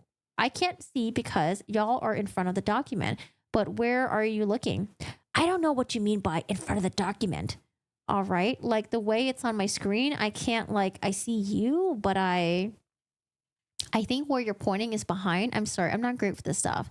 Okay. Well, whatever the salaries and wages say, it's accurately reflected here, correct? I would hope so. Yes, ma'am. Okay. There was also a statement at the end that was a little curious. It said that there was a loan to a cash advance that was made to a director to 2015, and it was intended to be paid back. A loan was made from the board member to AOE during 2015. Do you recall what those were? Answer. I believe one of them we're still dealing with. Something was put on the books before that was like a one side of a long balance sheet between what the charity owes to me and what is paid me back from what I put in. And then one, I believe, was for a film that we did on the board of members floated and was going back to whenever we did the distribution deal. Question. And do you know who the director and board members were? Answer. Well, I can't remember one of them, as I said, was me. And then one of them, I believe, would have been, I don't know, Lauren or Riley. Okay, all right. How much time do I have left? Alex, you can take this down. I mean, yeah, how much time have I used? We're up to, oh my God, 3:10. So 3 hours, 10 minutes. Amber thinks she's like Angelina Jolie, LOL, but it all sounds manipulative coming from Amber. Oh yeah, whatever happened to the Angelina Jolie and the Brad Pitt stuff? I heard that there was like some stuff between them fighting on the airplane or something like that. Like, I don't know. It's just like rumblings.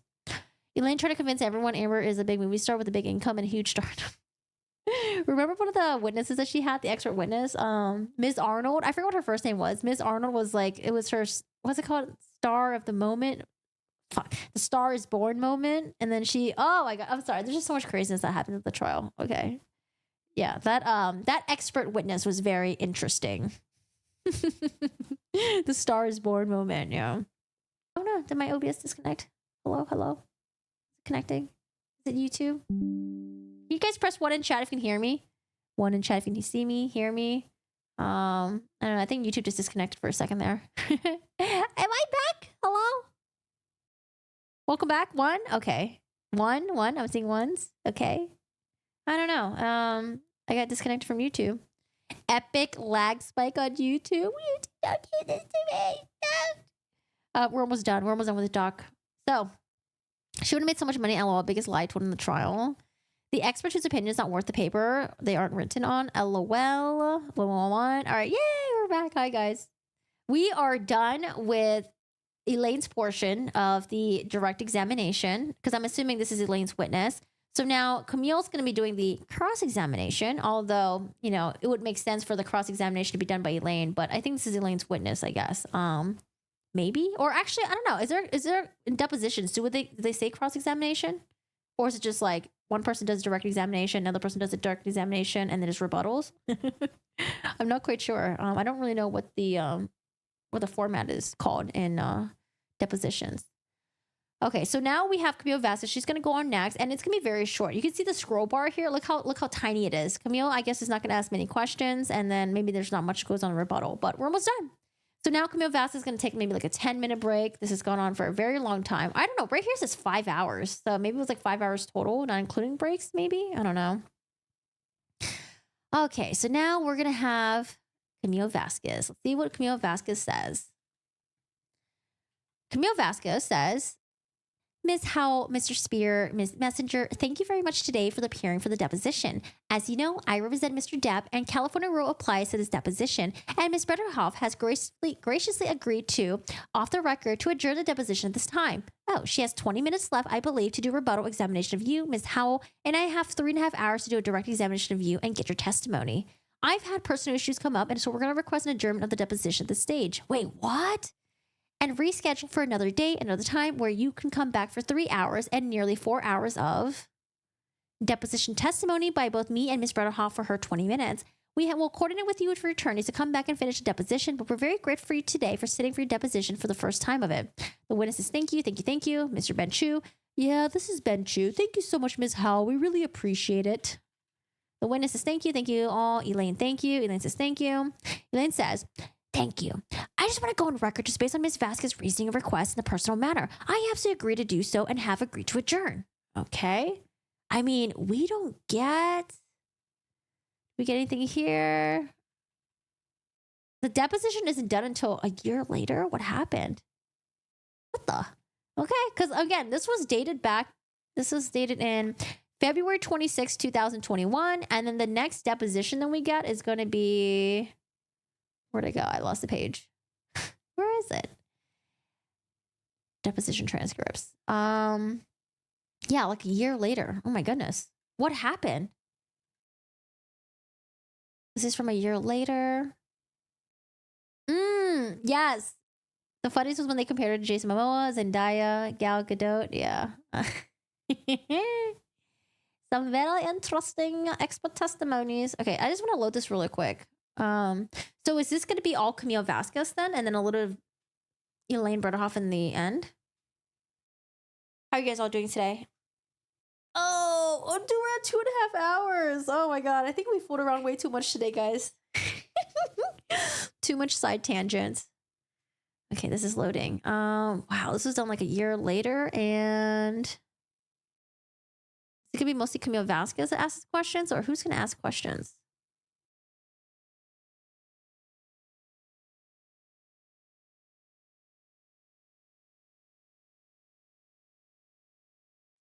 Camille. See some objections. Yeah, maybe this is from Camille Vasquez then. Sorry, I'm just trying to figure out who's doing the questioning. Let's read the deposition. Chris Pine was Captain Kirk. Jason Momoa, Aquaman. Oh, Chris Pine. He was in Star Trek, right? The Star Trek was so good. Are they ever going to make any more Star Treks? Dr. Spiegel's by far the crazy. Yeah, that's true. The most bizarre. Yeah. Spiegel was very interesting. Okay, so we have Camille Vasquez, Ben Chu. Amber Heard's attorney, Clarissa Pintado. What? We don't get Elaine? I want Elaine. Where's Elaine at? And then Spear. Okay, so it's going to be Camille Vasquez. Examination. Oh, okay. They just call it examination. So no cross-examination, no direct examination. Just called examination for depositions, I guess. Okay, so examination of Jennifer Howell. Ooh, we have some exhibits here. Letters, text messages, 284. Huh? Oh, there's no 284. Text messages. Okay, cool. So next time we do a reading on this, it's going to be with Camille Vasquez. Camille Vasquez is going to do the examination of Jennifer Howell. We're not going to get Elaine. We're going to get a different lawyer, I think. We're going to get someone else that's from Elaine's law firm. And yeah, Elaine must be busy. I mean, this is before the trial starts. Oh my God, March 3rd? Wait, when did Johnny Depp trial start? April 11th. Oh my God, this is like about a month before the real trial starts. What the heck? Spiegel binge watch all of Johnny's movies. Okay, so next time we do a reading, we're going to get Jennifer Howell's, I don't know, maybe she'll go into more details about what she found out from Whitney, and then it will be done by Camille Vasquez. And yeah, we'll read that one next. All right, y'all. That's the end of volume 1 of the Jennifer Howell deposition. We'll have volume 2, part 1, because I'm going to separate into 2 parts because these are pretty long. But this is not going to be as long and as extensive as the Elaine one. Or maybe I could do it in one stream. I might be able to do it in one stream, actually. Yeah, we'll see about that. We'll see.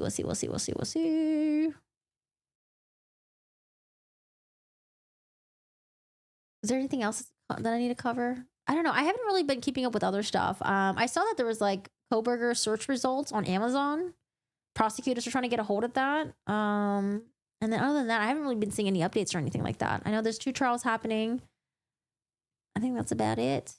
But yeah, next time we'll do a reading of the transcript for Jennifer Howell. This is going to be volume 2, and it happens a year later. So let's see if her story changes. Let's see if there's consistencies, and let's see. I want to see what she's going to say about this. If there's anything else you guys want me to cover, let me know, though. Join the Discord if you haven't already. I have a Discord section. We do have a true crime section as well. Oh, my friend just messaged me. What is this?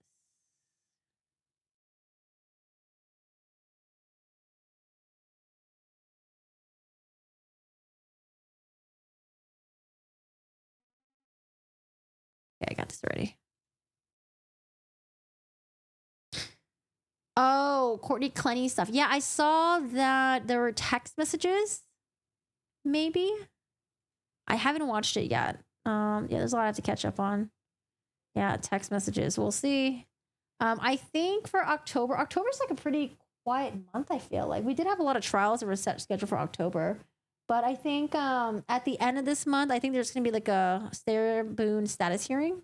But yeah, that's all I know. Hey, Storm, what's up? All right, guys. If you guys missed any parts of the live stream, I'll have the video up. Usually I'll edit all the tangents, all the side conversations, all the chat reading stuff, or I'll do my best to edit. Sometimes I miss it because there's a lot of back and forth. But if you want like a cleaner version of the deposition, that will be uploaded. Other than that, the live stream's here and all that stuff. Ew, don't call me cutie. Hello. What's up, Storm? How's your day going? Hello. So yeah, if you guys miss any of the part, it's going to be uploaded and it should be, you guys should be, all that stuff will be up there. But if there's anything else you want me to cover, join the Discord. We have a true crime section, like I mentioned. Feel free to post that. And I mean, if you want to listen to the tangents, stick to the live stream. If you just want to get straight to the deposition and you're like, I don't want to listen to the side conversation and Corey doing her weird shit on the side, the video will be posted. All right. Thank you so much for hanging out. I hope you have a good one. And I will see y'all later. Have a good one. I'll see you guys. We'll do a different deposition. And if there's any updates, I'll have it posted. Bye, guys. Yeah. Thanks for hanging out.